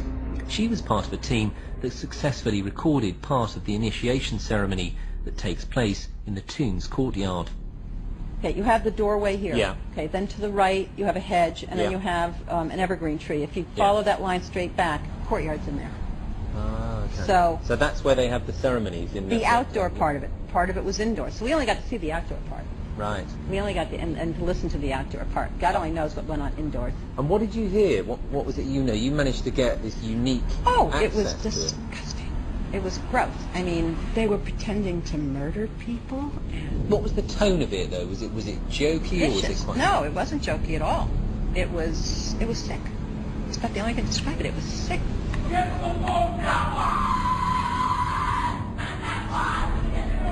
What you're hearing is the first recording ever made of the Skull and Bones initiation ceremony. It has never been broadcast before.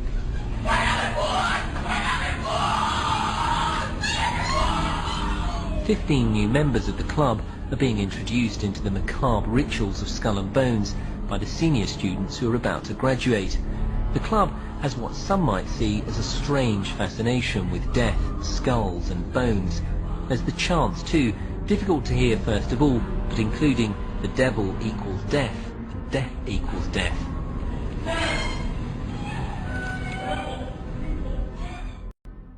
This is an elaborate, occult, ritualistic entry into this group that they are now a member of for life.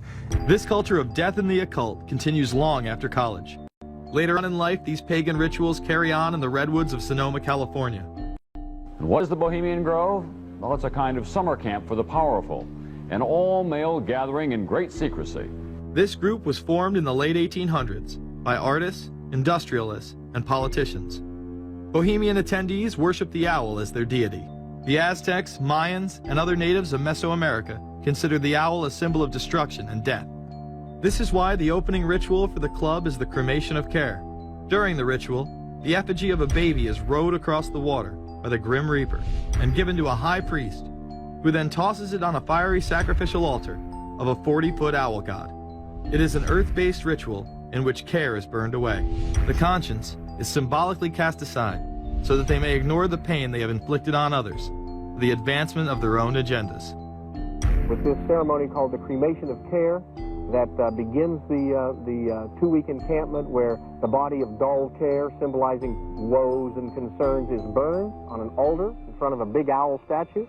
When that ceremony ends, they all start to cheer and yell. Now a question. What have Herbert Hoover, Art Linkletter, Jack London, and Richard Nixon all had in common? Well, they've all been members of the exclusive all-male Bohemian Club in California. where every year at this time the elite from around the country get together for 2.5 weeks of fun and games. Among its members are businessmen like Leonard Firestone and Edgar Kaiser, and political figures like Gerald Ford, Henry Kissinger, William French Smith, and George Shultz. President Reagan, Vice President Bush, and Defense Secretary Weinberger are members of other camps. Richard Nixon is a bohemian, and so are high-ranking executives of such companies as Eastern Airlines, Standard Oil of Indiana, and Bank of America. For the most part, the men of Bohemian Grove are over 50, highly successful, and, according to many employees, politically conservative. Membership in the Grove is by invitation only, and is determined by such factors as social standing, occupation, and personal connections. Privacy is one of the Grove's most cherished virtues. Members may not photograph, record, speak, or write about activities at the retreat. While many public officials are Grove members, the press is a distinctly unwelcome guest. We're from ABC News. Well, get back there. Get back there. Can we talk to somebody in the... Get back there. And what you're looking at here, staggeringly, is a group of people, some of the most famous people in America, in long gowns. Behind them there, you see a 40-foot stone owl. And there's the fire between them, next to the lake at Bohemian Grove. Now, one might wonder, understandably, why the people that run the banking, political, economic system and the media in America should be dressed in long robes doing a ceremony to a 40-foot stone owl. I think we should be told.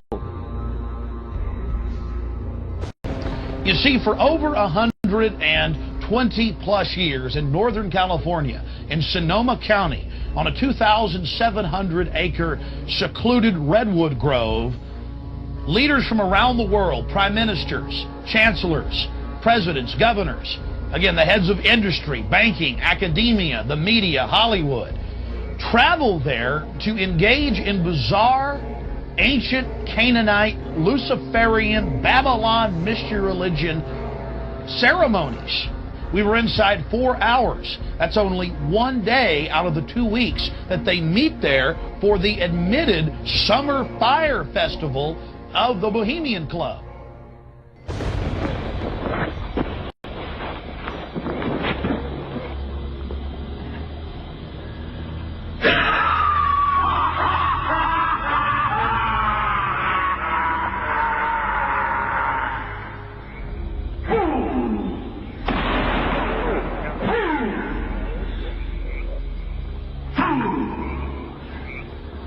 When will you learn that me ye cannot slay?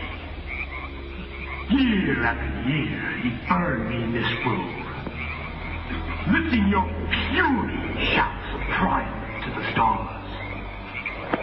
But when again ye turn your faces to the marketplace, do ye not find me waiting at the hole? Fools!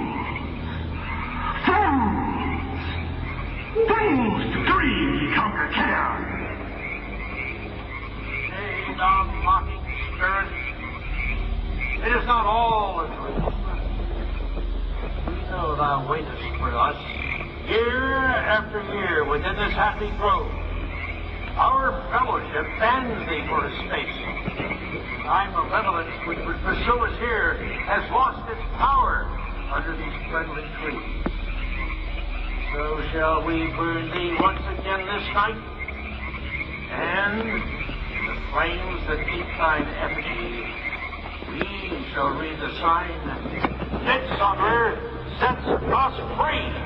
Ye shall burn me once again!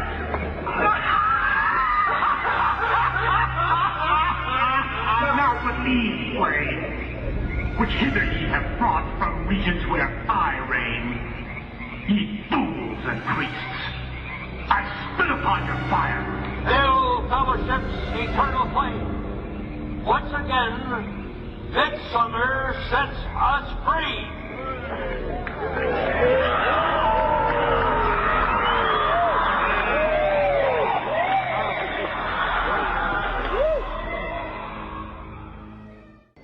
You have to ask yourself why it is that somebody would want to do that, let alone these elite people. And if you look at the elite throughout history, Many of the people that achieve pinnacles of power are into the occult. They seek a supernatural way to gain power. Why are Christian conservatives such as the Bushes and Newt Gingrich attending the Grove? And I recognize I'm not going to be invited to Renaissance Weekend or that Bohemian deal where Newt, Rush, and Dick all sit in a teepee naked beating on tom-toms. Does the media barely mention the Grove? Because many of them are in attendance. Late political cartoonist Bill Frank of the San Francisco Chronicle was a reporter thinking about his loyalties to Bohemian Grove as he takes notes for a story. Stories about what happens in these redwoods are hard to come by. A campground statue reminds Bohemians to keep their mouths shut about the Grove. Many world events have been shaped at the Grove, including the creation of the atomic bomb.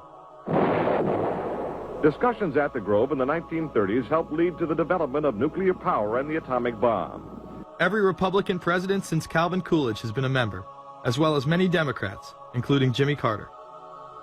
If you look at the membership lists of the Bohemian Grove and the Council on Foreign Relations, the Bilderberg Group, a lot of the key level people are overlapping and are involved in numerous groups.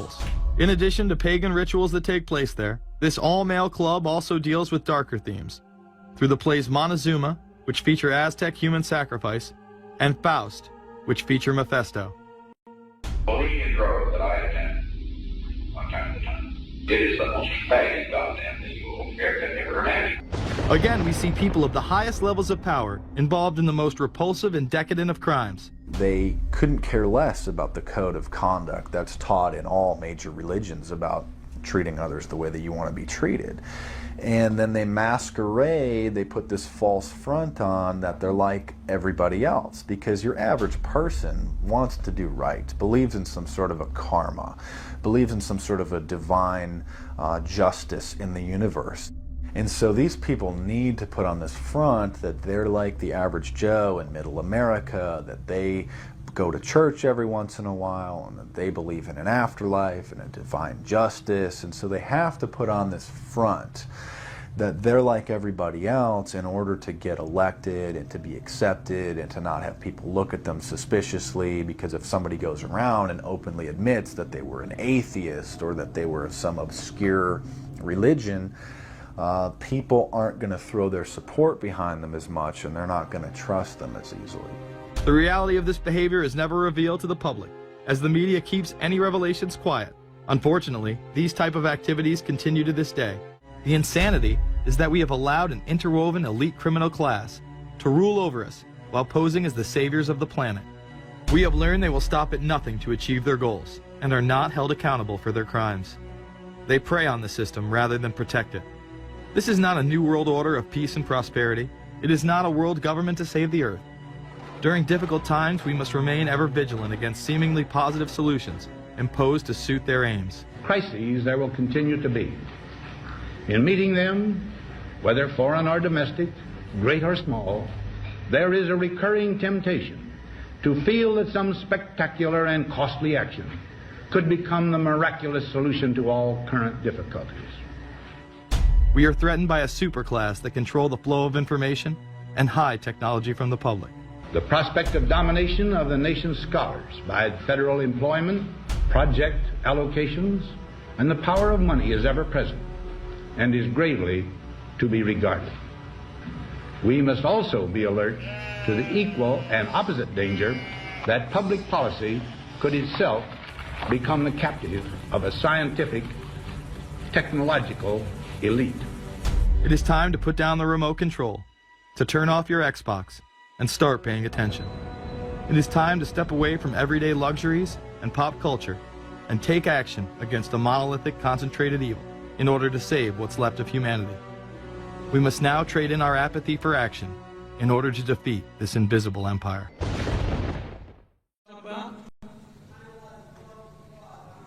Yeah. A fraud? No, it wasn't a fraud, but I'll be glad to talk to you if you'll shut up and let me talk now. And a fraud, let me tell you something. I'll tell you a couple of stories about fraud. The Bohemian Club, is you the Bohemian Club? All those rich Republicans go up and stand naked against redwood trees, right? I've never been to the Bohemian Club, but you ought to go. It'd be good for you. Get some fresh air.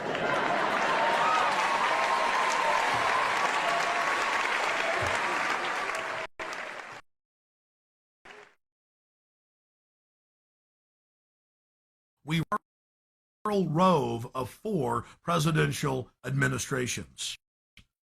Question. I read a Washington Times article many years ago where you had a comment about the organization, and then now it's been in the Wall Street Journal, it's been in a lot of different newspapers, and that's the Bohemian Grove. And back in, what was it, 1996, when you joined as a Clinton advisor, the Republicans were criticizing you, oh, what about Bohemian Grove? And then you countered them by saying, hey, I don't run around in the woods naked. What did that mean? Here is the before-mentioned Washington Times article where he said, I didn't run around naked like they do. I don't know what quote you're referring to. I'm not aware of any quote like that. Listen, I am a happy member of the Bohemian Grove. I like the folks who come there, and it's really inappropriate for me to talk about the group beyond that. Thank you. Have you been there for the ceremony with the cremation of care? Frankly, I don't think that's something I need to talk to you about. Really? That's right. Well, I'm Alex Jones, and I snuck in there in 2000. I'm the guy that blew it wide open and got the video. It's been on national TV. Well, I disrespect you for that. You do? I do. But it's a lot of big public officials going in there. Don't we deserve to know? I don't know anything about you, and I don't know anything about your film. But if you go in there with an understanding, you violated that understanding by releasing that film, and I don't respect you for that. Really? But we have public officials. I'm sorry, you took an understanding when you went in there that you would not do that film. And did you have an understanding when you went in there? No. Did you crash it? Yes. Yeah, and it has no trespassing signs there too, doesn't it? No, they put them up after. Oh, I'm sorry. Just walked in. I'm sorry, sir. I've been there before. I know what the circumstances are, and I'm sorry you violated the understandings. That was not a gentlemanly thing to do. But what about the ritual? Is the ritual gentlemanly?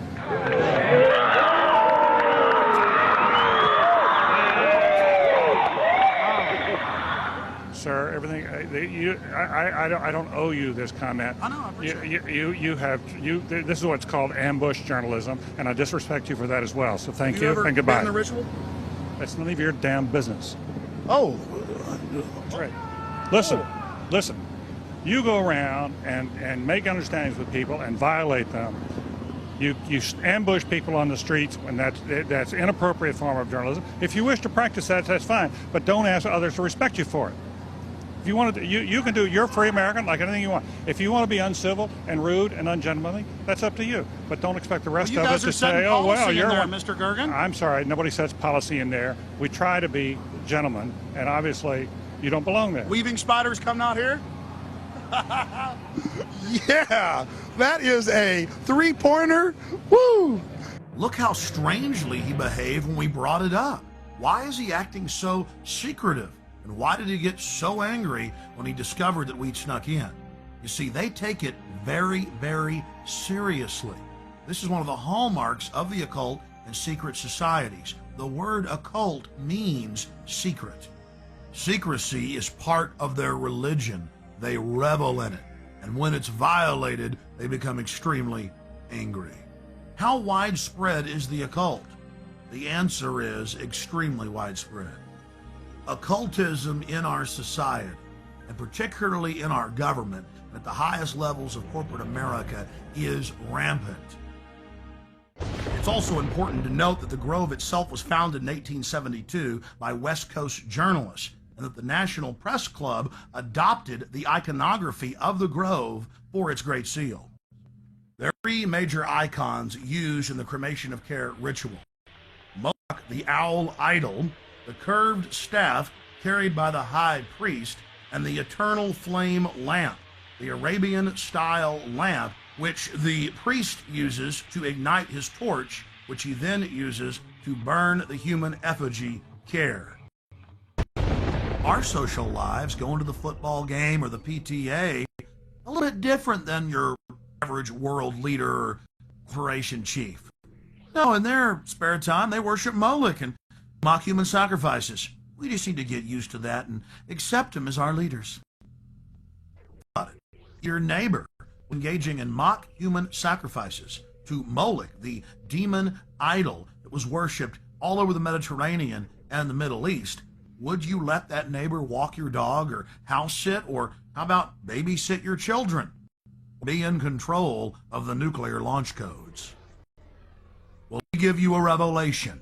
They are in control of national deficit, of Congress, of your bank account, of your local police department, and see you as cattle, as their slaves.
George Bush takes his inspiration from what he learned in Skull and Bones and from the Thule Society that Hitler and Goebbels and Goring cut their teeth in, Bohemian Grove, these evil organizations that perpetrate the ugly things that these criminals are doing to this country for which they must be held accountable. They are the most violent, dirtiest people on the face of the earth. Somewhere Americans are going to have to take their country back and start finding out who are these people. Who are these people we call our representatives, the Bushes. George Bush, the president, his father, went around the country talking about a new world order. The people who are running this country from behind the scenes do not care a thing about Americans or bloodshed anywhere.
I mean, we could do anything we want. We just got to believe in it. And our beliefs and the way we carry ourselves and the way we act is the most important thing in this world. And we shouldn't be afraid to be who we are because based on intimidation and fear. This government uses fear and depression as their major tools of oppression. And we have to understand we can't be scared. We can't be depressed. We have to think positively. We have to do good things. And it's not about me. It's not about individuals. It's about all of us standing up for what's right. And when we all stand up, that's going to be the significant amount of change that we're going to see in this world. That's going to be the time where we're going to take this country back for what it's supposed to be, truth, liberty, and love. And that's the main principles behind We Are Change. Standing up there as individuals, empowering ourselves, and motivating more people to stand up with themselves. You know, and again, don't ever be afraid to be who you are. Don't ever be afraid to speak what you know.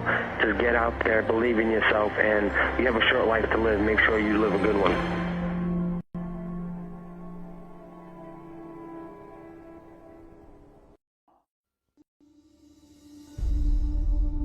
There's a worldwide revolution going on.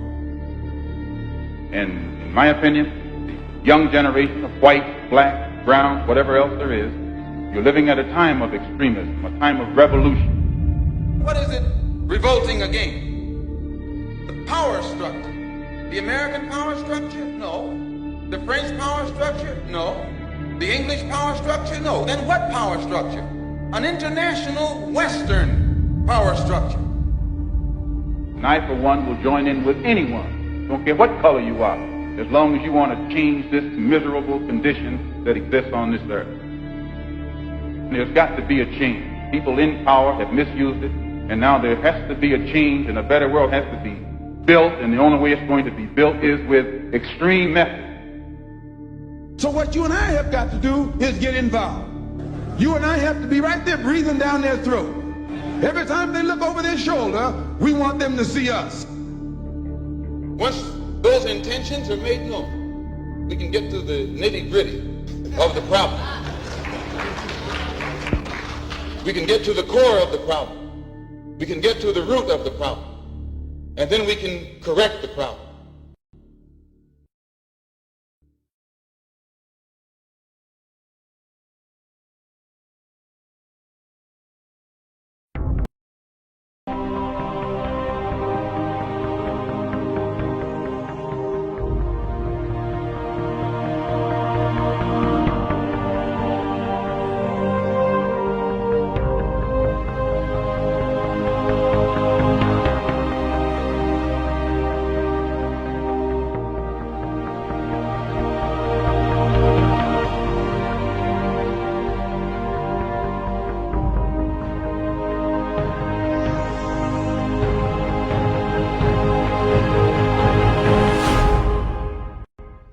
You remember Skull and Bones? I believe in the room. Does it still exist? The thing is so secret, I'm not even sure it still exists.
Thousands of years, tends to be kept in the bowels of these blood oath secret societies. And by that I mean the Shriners, the Freemasons, the Odd Fellows, the Illuminati, the Order of the Palladian. There are literally dozens of names down throughout the centuries of this goes by, but it has to be in one of these groups where you have to swear to kill a fellow member of the society if they reveal the secrets, or you yourself be killed by a member of the society if you reveal the secrets. That's what blood oaths are. And they start out bad, but they get worse as you go up in the organization. Their whole purpose throughout history has been to teach a small number of people how to become adept at controlling everyone else and presenting their societies as desirable to the profane, so that you'll go knock on the door and say, hey, can I be a member, and be initiated, with the promise of learning some great secret. What is that secret? The secret is what I have just told you this morning. The secret is how to control everybody else. And you never understand how to control everybody else until you get to the top of this pyramid of initiation. Most people never make it past the third step. All above that are carefully chosen and nurtured and taught.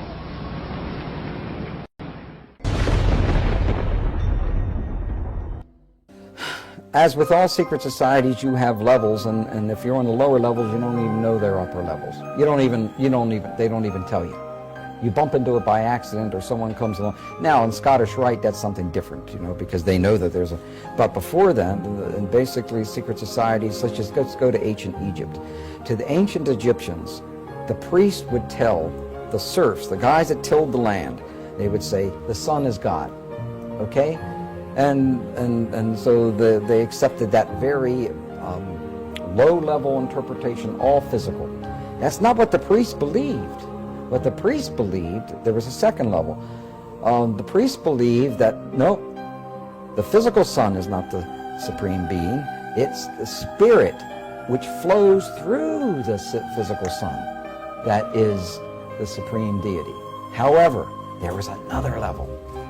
And the priests didn't even know it. It was those that were involved and elevated to now, if I would have told you this 15 years ago, I might have gotten shot.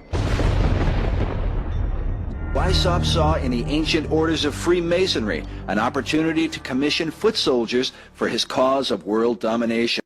He wrote that none is fitter than the 3 lower degrees of Freemasonry. The public accustomed to it expects little from it and therefore takes little notice of it.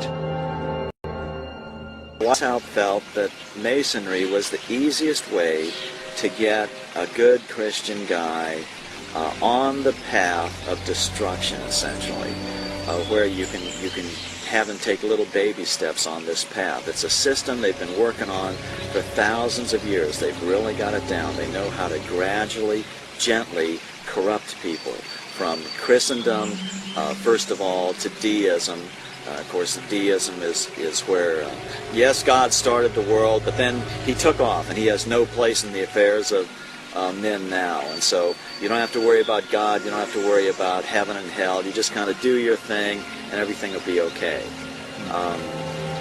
Deism to atheism is the next step. Atheism, where you claim there is no God, and then, of course, the next step is out-and-out Satanism. And interestingly enough, Satanists know there's God, know there's a heaven and hell, and they just choose hell, and they choose to drag as many people into hell as they can.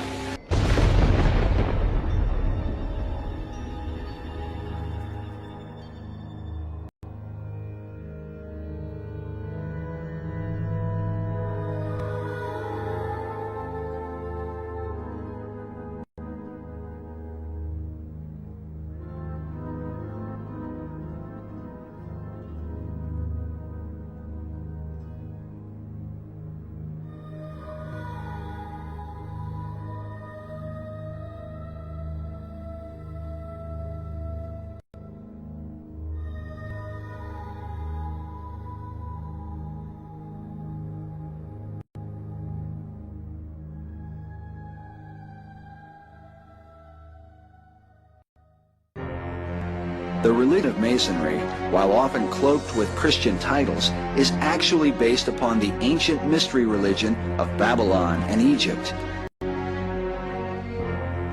These same mysteries governed the worship of Medo-Persia, Greece, and Rome.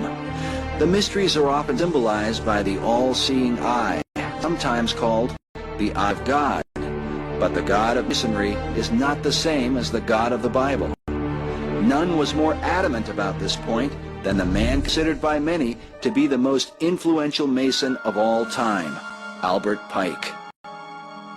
Albert Pike was a Confederate Civil War general who was the head of American Freemasonry in the post-Civil War period. He was probably he's certainly the most important American Mason. His book, Morals and Dogma, is required reading for every Freemason. He says on page 624, the 28th degree, Teachings of the 28th Degree, he says, quote, Masonry is identical with the ancient mysteries.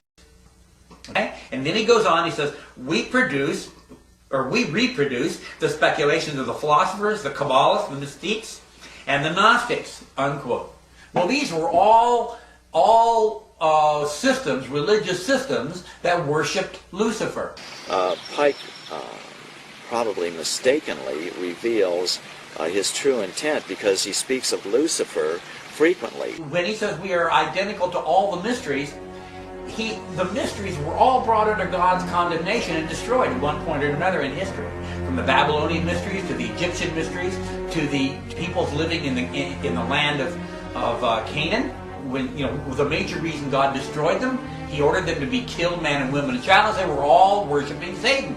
Now see, Masons distinguish between Lucifer and Satan. Masons believe that Lucifer is the light bearer, the good God, and that the Christian God is called Adonai, the evil God. They use as their justification that if the Christian God was a good God, then there wouldn't be this Garden of Eden problem where because you ate of the apple, now you have to suffer and you have to, the sweat of your brow, you have to make your living. Well, women have to give birth in pain, etc. No good father would do that to his children. So the Christian God is the evil God, where Lucifer is the good God because he'll give you everything you want. He'll fulfill your every desire. In 1908, French occult expert Copin Albancelli wrote, certain Masonic societies exist which are satanic, not in the sense that the devil comes to preside at their meetings, but in that their initiates profess the cult of Lucifer. They adore him as the true God, and they are animated by an implacable hatred against the Christian God, whom they declare to be an impostor. Perhaps Albert Pike's most famous and controversial quote is this one. The true and pure philosophic religion is the belief in Lucifer, the equal of Adonai. But Lucifer, God of light, is struggling for humanity against Adonai, the God of darkness and evil. Because of this, occult author Edith Starr Miller wrote, Luciferian occultism controls Freemasonry. It is important to remember that the lower ranks of Masonry are largely unaware of the deception of their leaders.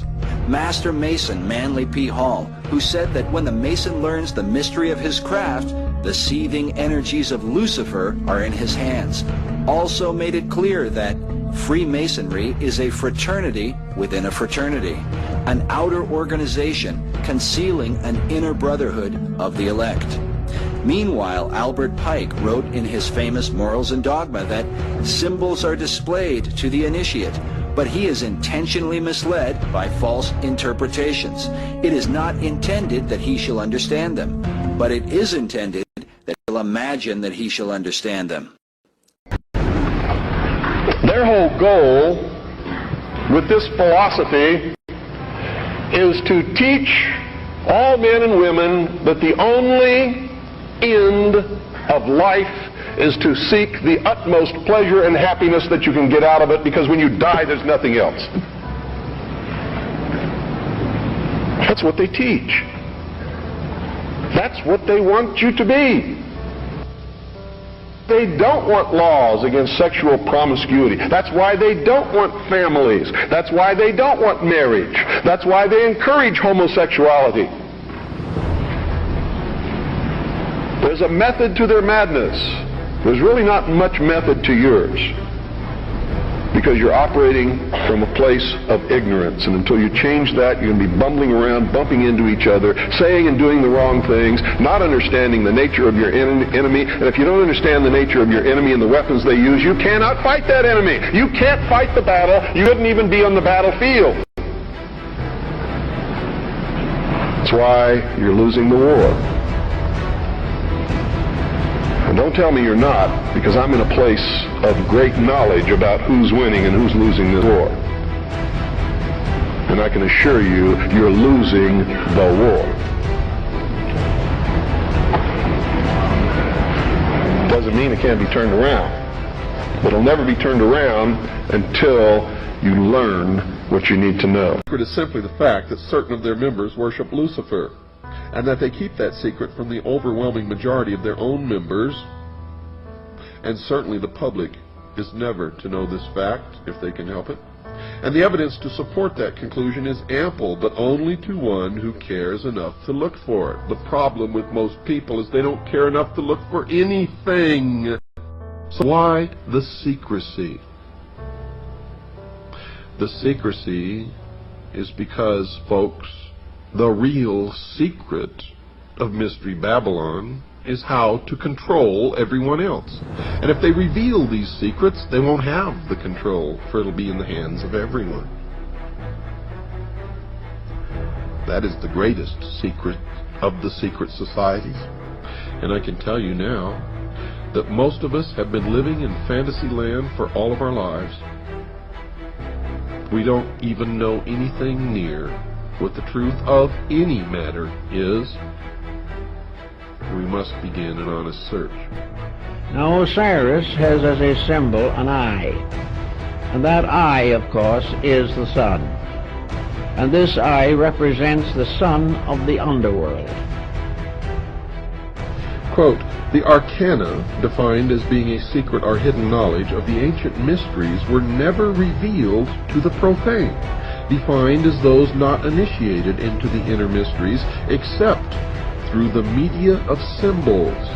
You're going to find, folks, that symbols mean more than you will ever begin to understand unless you waded deep into the stream of the Mystery Babylon, as I have.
Only a few are aware of the involvement of the Freemasons, and that is why I have chosen to concentrate on that organization, Mystery Babylon.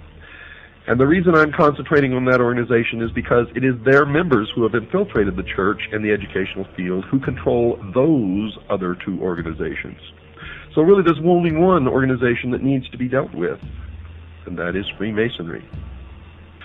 So, Masonry conceals a great mystery inside its temples, one that is connected somehow to the New Age movement. The Masons admit in some of their writings that they too are anticipating a New Age, a series of major changes. Henry Clausen, the past sovereign Grand Commander, the equivalent of their president of the Scottish Rite of Freemasonry, has been quoted as saying this, quote, "We look towards a transforming into a new age using, however, the insight and wisdom of the ancient mystics," unquote.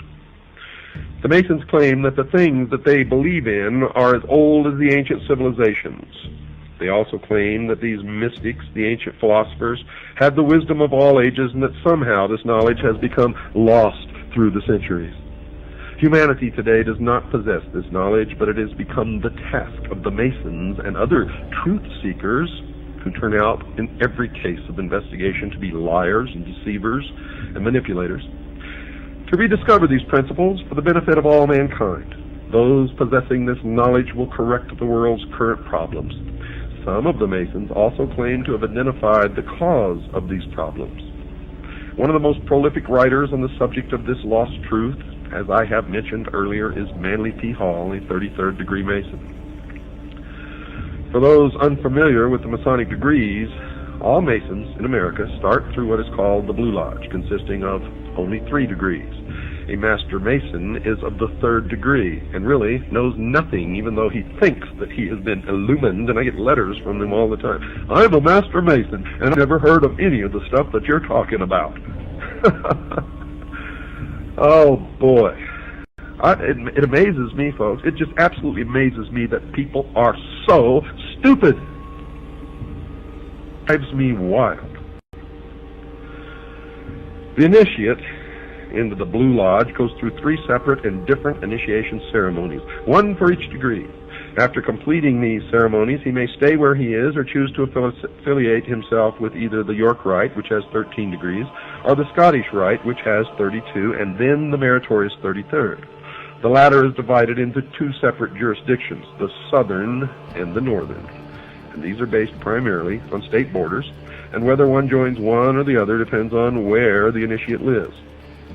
The 2 Scottish rites have an additional 29 degrees, making for a total of 32. There is one more degree called the 33rd degree, which is honorary, and only a few are invited into that degree, and to even be considered, they must perform some major work toward the completion of the great work, which is the plan to bring about the utopia on earth, the socialist dream. The York Rite has a total of 9 degrees. However, since little has been revealed about this order, we will concentrate on only the Scottish Rite, and in particular the southern jurisdiction. Well, I've since discovered that the York Rite has a total of 13 degrees, folks, not just 9.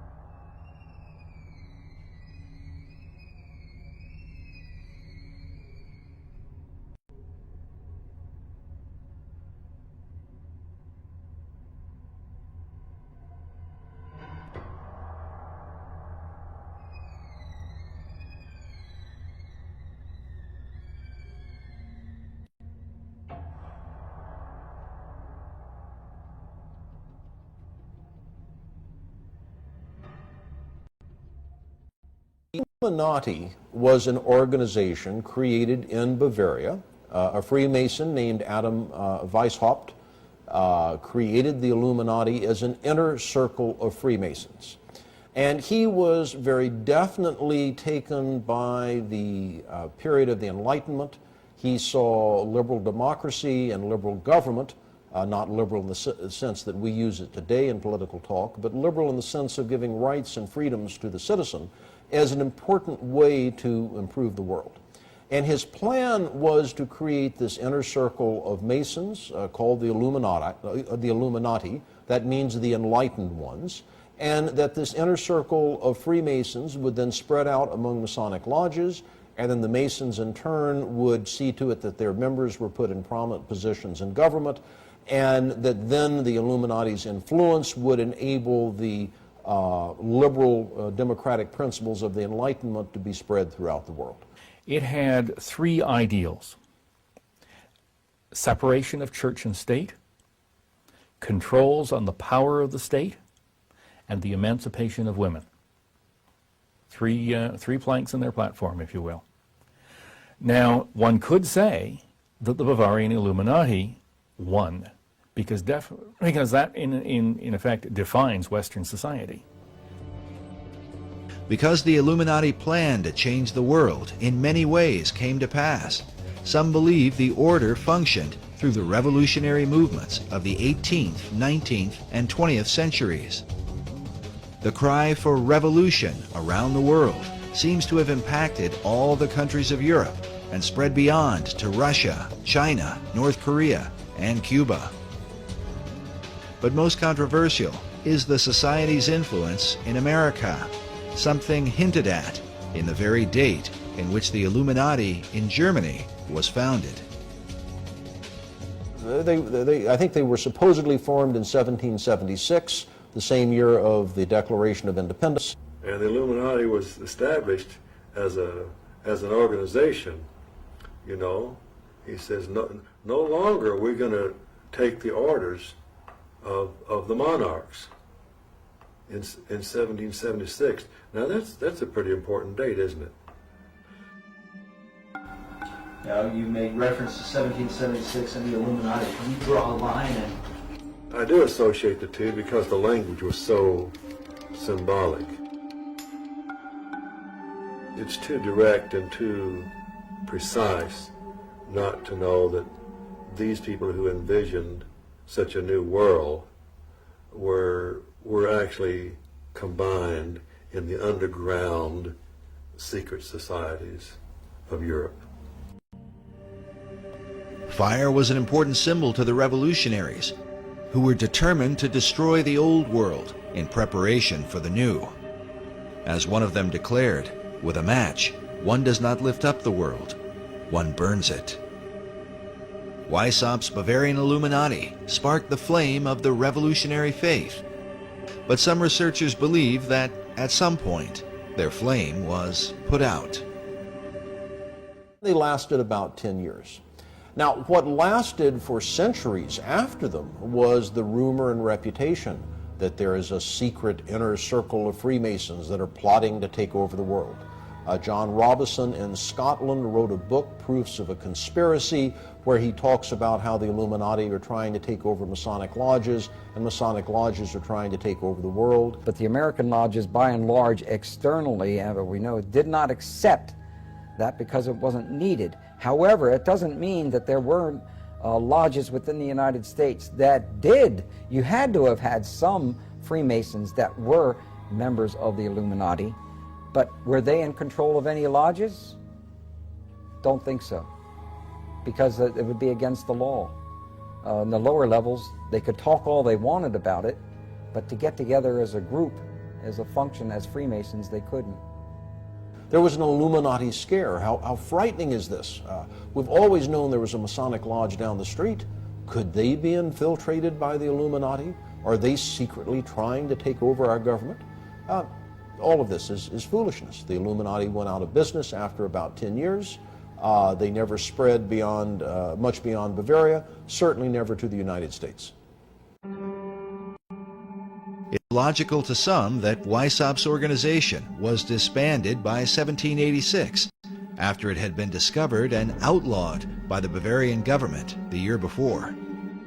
But others point to a letter written by George Washington on October 24, 1798, 12 years after the Illuminati had supposedly ceased to function. Writing to the Reverend G.W. Schneider, Washington acknowledged the presence of Illuminati doctrines at work in America. The Reverend Schneider had sent Washington a copy of the book, Proofs of a Conspiracy Against All the Religions and Governments of Europe, by Professor John Robison, saying that his book gives a full account of a society of Freemasons that distinguishes itself by the name of Illuminati, whose plan is to overturn all government and all religion. For many researchers, the presence of the all-seeing eye floating above an unfinished pyramid stands as clearest proof of the Illuminati at work in America. I believe the symbol on the dollar bill, the truncated pyramid, is directly related to the Illuminati. According to Dr. Billington, it was the Bavarian Illuminati that put the fire in the minds of men and compelled them toward a global revolution to change the world. Is it possible that this philosophy is at work in America today? By our efforts, we have lit a fire as well, a fire in the minds of men. It warms those who feel its power. It burns those who fight its progress. And one day, this untamed fire of freedom will reach the darkest corners of our world. The Secret Destiny of America. Manly P. Hall wrote that world democracy was the secret dream of the great classical philosophers, saying that the brilliant plan of the ancients has survived to our time, and it will continue to function until the great work is accomplished. Many researchers believe this great work is the secret behind the wars and rumors of war America has been involved in through the 20th century, right up to the present day. Could this plan of the ancients to establish a world democracy be the real hidden agenda of secret societies? And was this ancient plan echoed in the 2005 inaugural address given by President Bush? When our founders declared a new order of the ages, they were acting on an ancient hope that is meant to be fulfilled. The occult is working at the highest levels of our society, using the military and financial power of the United States to bring about this one world state. And the president has spoken openly about it, how the purpose of the United States is to bring democracy to the nations of the world. Where did this become the function of our nation, to bring democracy to the world? You only need to read the writings of Manly P. Hall, where he tells you that for 3,000 years, secret societies have been working to bring democracy to the world. You read President Bush's speech, before the Association on Democracy, the National Association of Democracy. He tells you for 2,500 years, people have been working to bring democracy to the world. Yet the ancient philosophers recognized that a true democracy could only be achieved by a society of perfected men. The perfected men would be comfortable in a true democracy. And probably a true democracy cannot emerge until there is enough of such human beings in the world that can take over the government of man. It will be that kind of leadership. It'll be like Plato's vision of the philosopher king, the man who has wisdom and the man who has power. Democracy has the occult promise of a fair world to live in.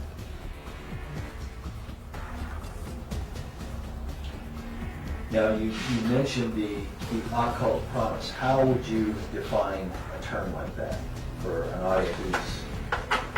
Well, probably define that term by saying that promise is explain the word occult. Well, it's obscure. It's hidden, not visible to the normal eye.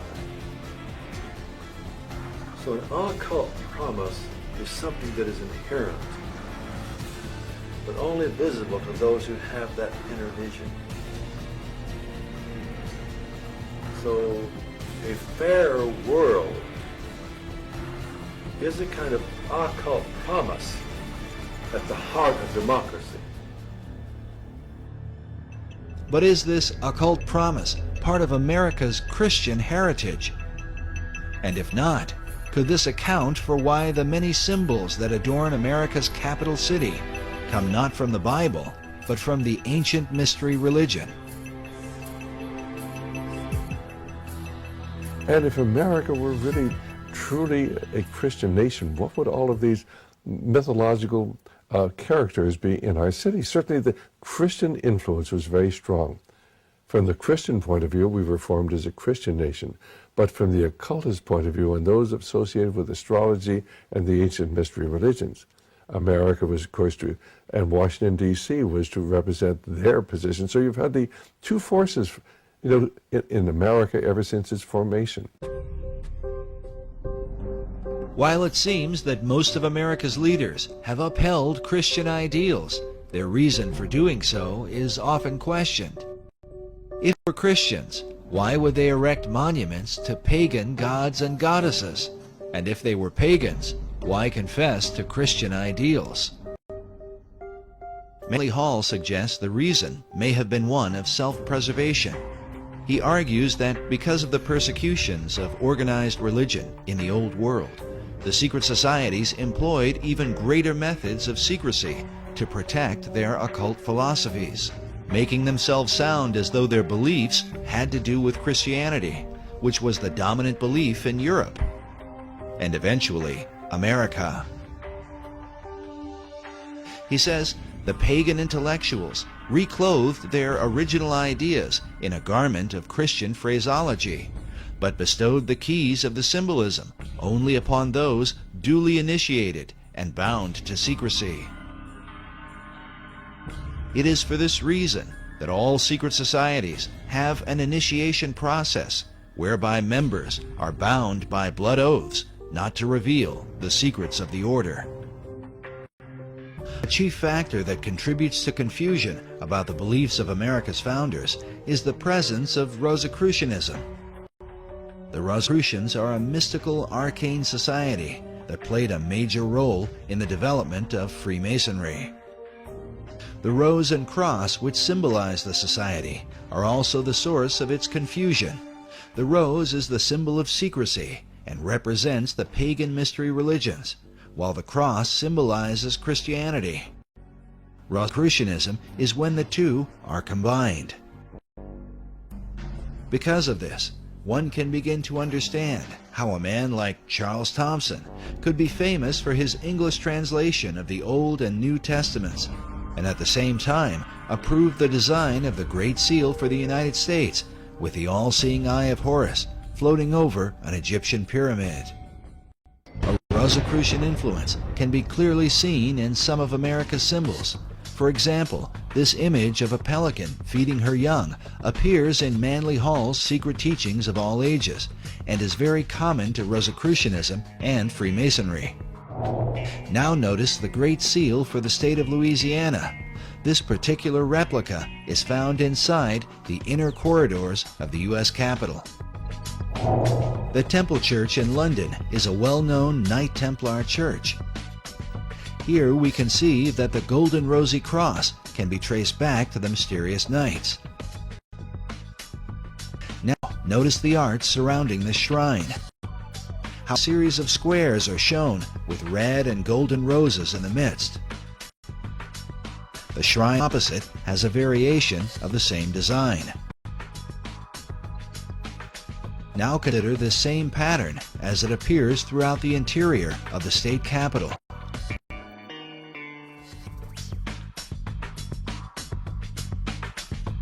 Inside the old Supreme Court room, and in various forms throughout the Library of Congress.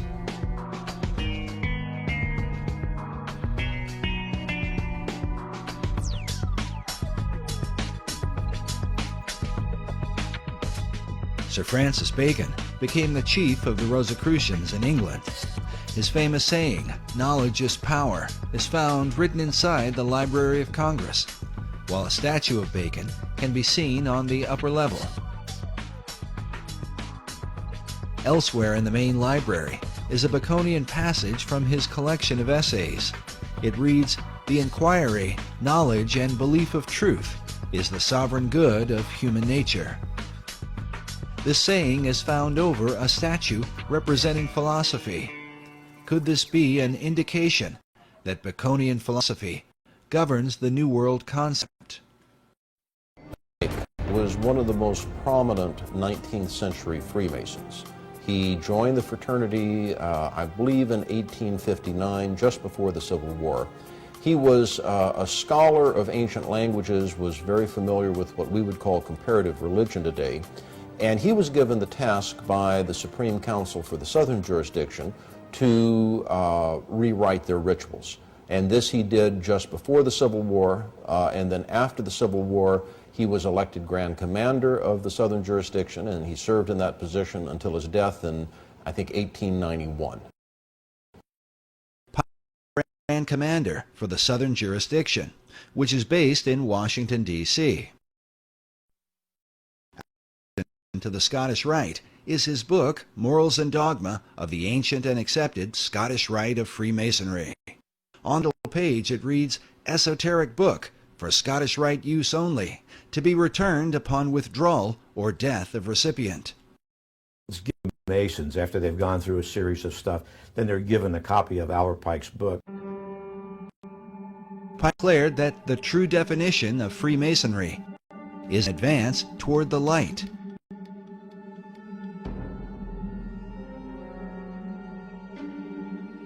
The question then becomes, what is the light of Masonry? We believe the answer comes from Pike's own words. In Morals and Dogma, Pike wrote, Lucifer, strange and mysterious name to give to the spirit of darkness.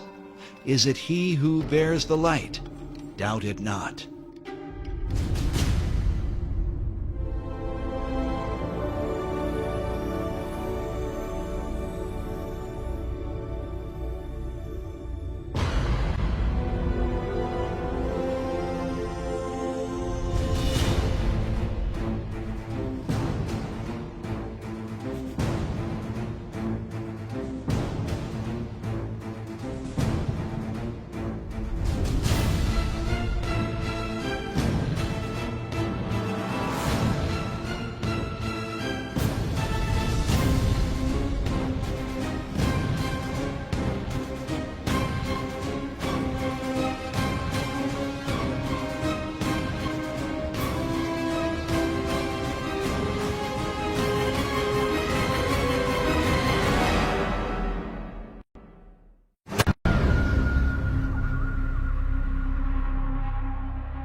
Become something like a god.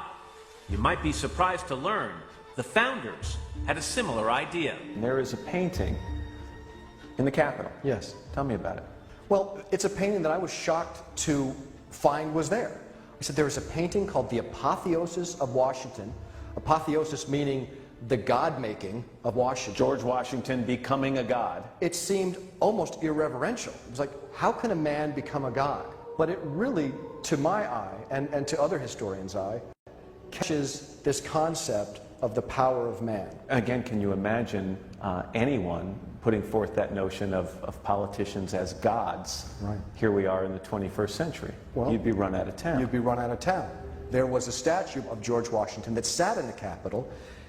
He was unclothed. It was a model of a statue of Zeus. It was George Washington as a god. Right.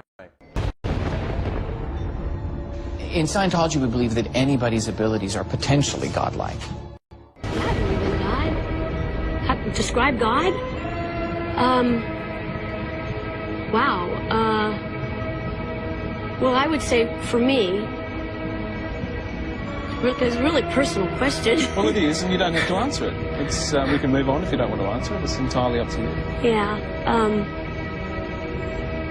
It's certainly not a test. Okay. No, I don't mind answering it. I think God, to me, though, is I believe there is a power that I am striving for. I think the best way to describe that would be to name that God, you know. And ideally, I would have to say that I am striving to be that.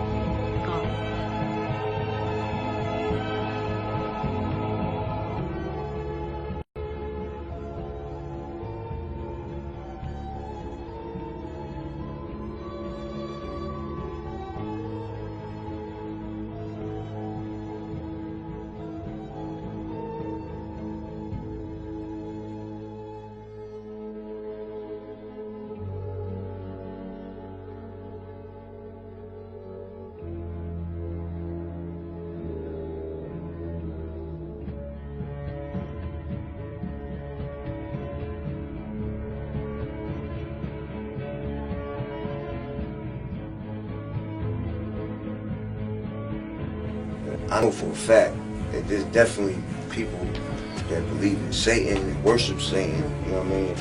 That's real, that exists. Like there's people in power that to control the labels, the owners of the labels. Yeah, that exists. The motherfuckers is devil worshippers. Like I don't know how many of them, who they are, whatever. But yeah, that exists. That does exist. That's a fact.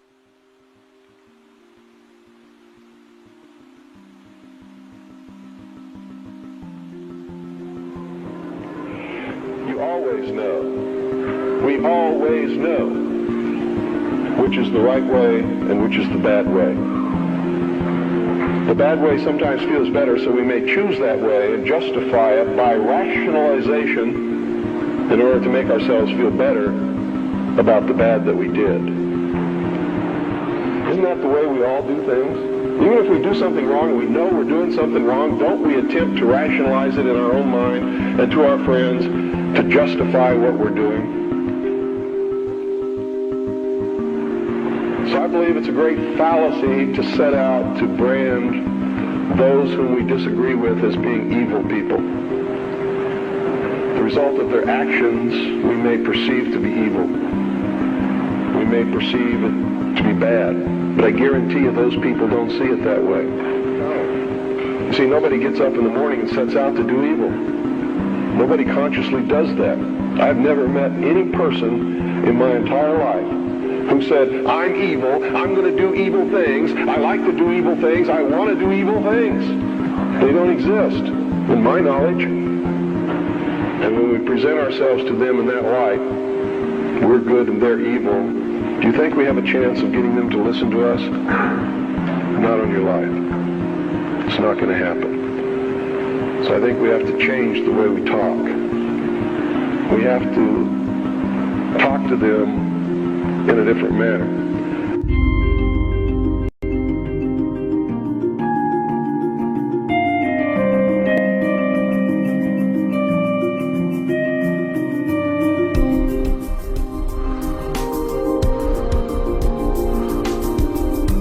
I've learned some things, and I think these things need to be passed on to you. And I think you need to start examining yourself, your agenda, your mission. Who are you? What are you about? What do you believe about America? Is it true? Are you helping to divide us more? Or are you helping to bring us together? Do you really understand what this country is all about?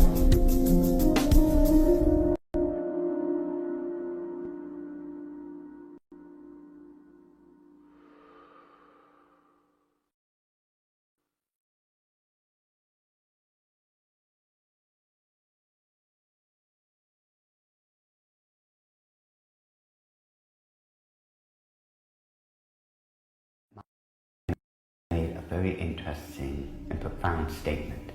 He said, allow me to control and issue the money of a nation, and I care not who writes its laws.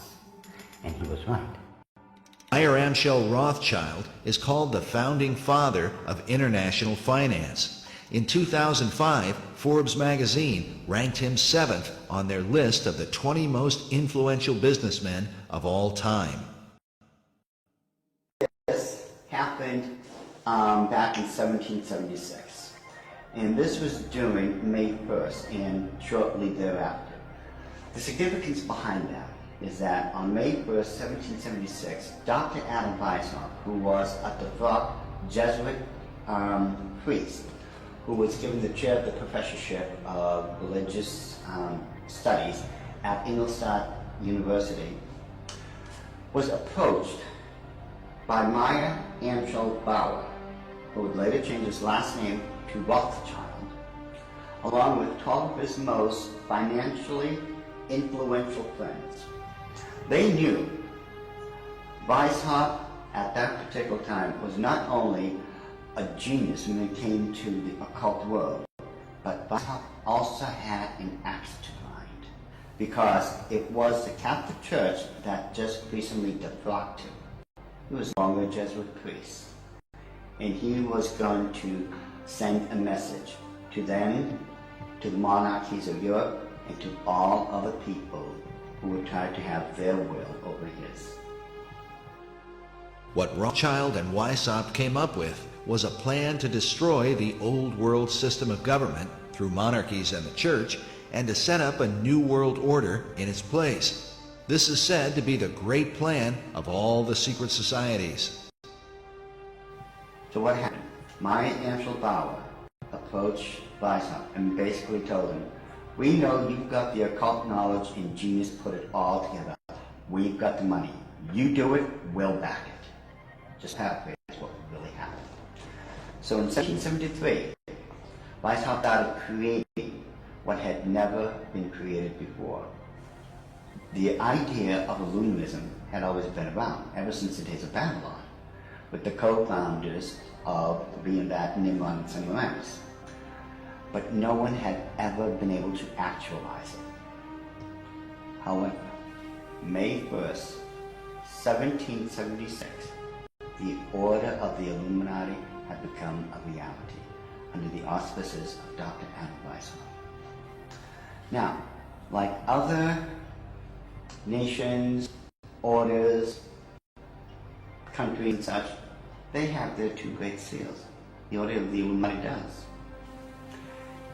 Those two seals can be found on the back of a $1 bill. People mistake those to be the two great seals of the United States of America. They are not. Those are the two seals of the Order of the Illuminati. And I'm going to explain it to you. In order to understand the seal itself, we have to first take a look at every single thing that composites it. We look at the first part of it on our left, which would be the truncated pyramid one. Above it is a 13-letter Latin expression that says Annuit Corruptus, and directly underneath the base of the pyramid is a 3-word Latin expression which is Novus Ordo Seclorum.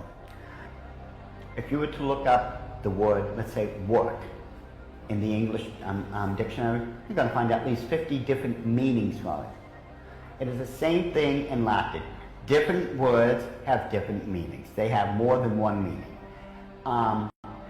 The word seclorum, one of the definitive meanings is secular.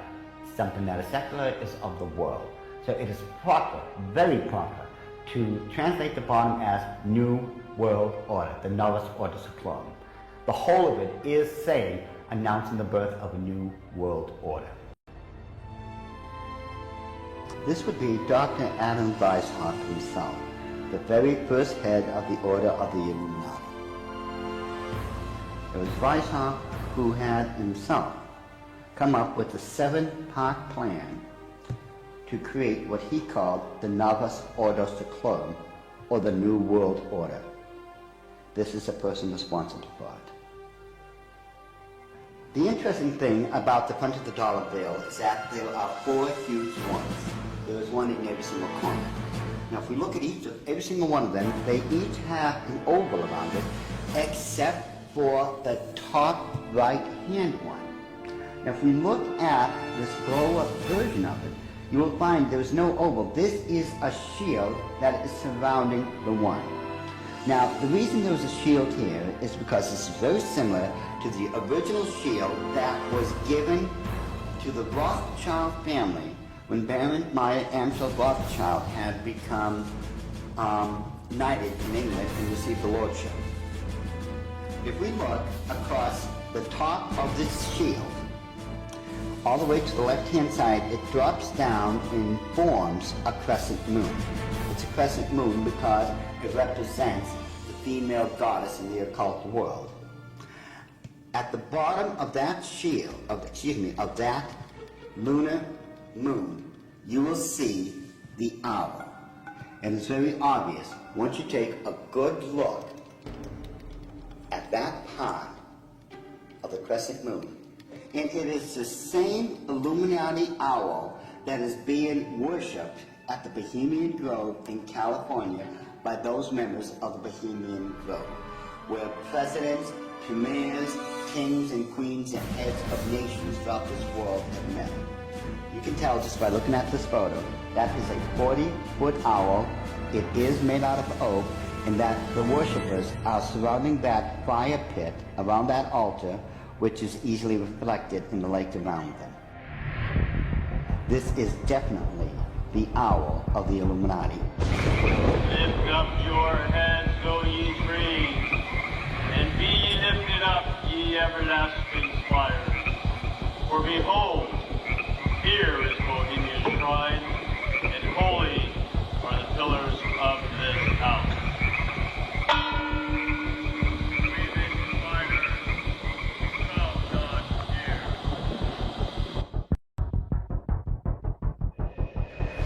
The owl is in his leafy temple, and be lifted up, ye everlasting spires.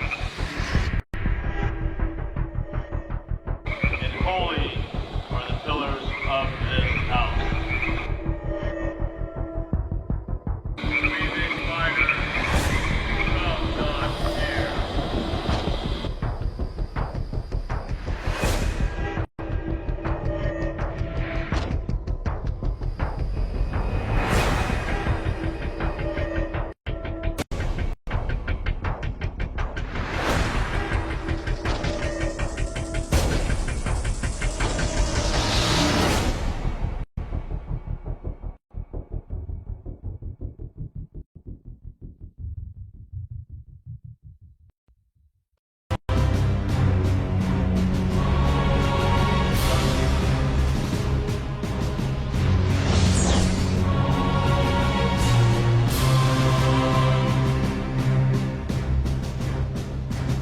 You will overcome darkness. You will be enlightened.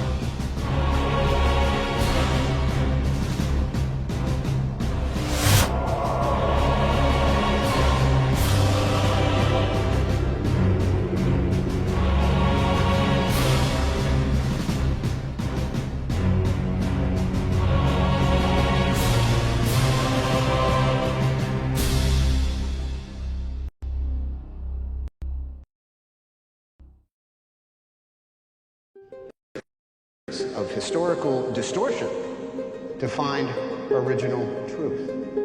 Tonight, this will be our quest.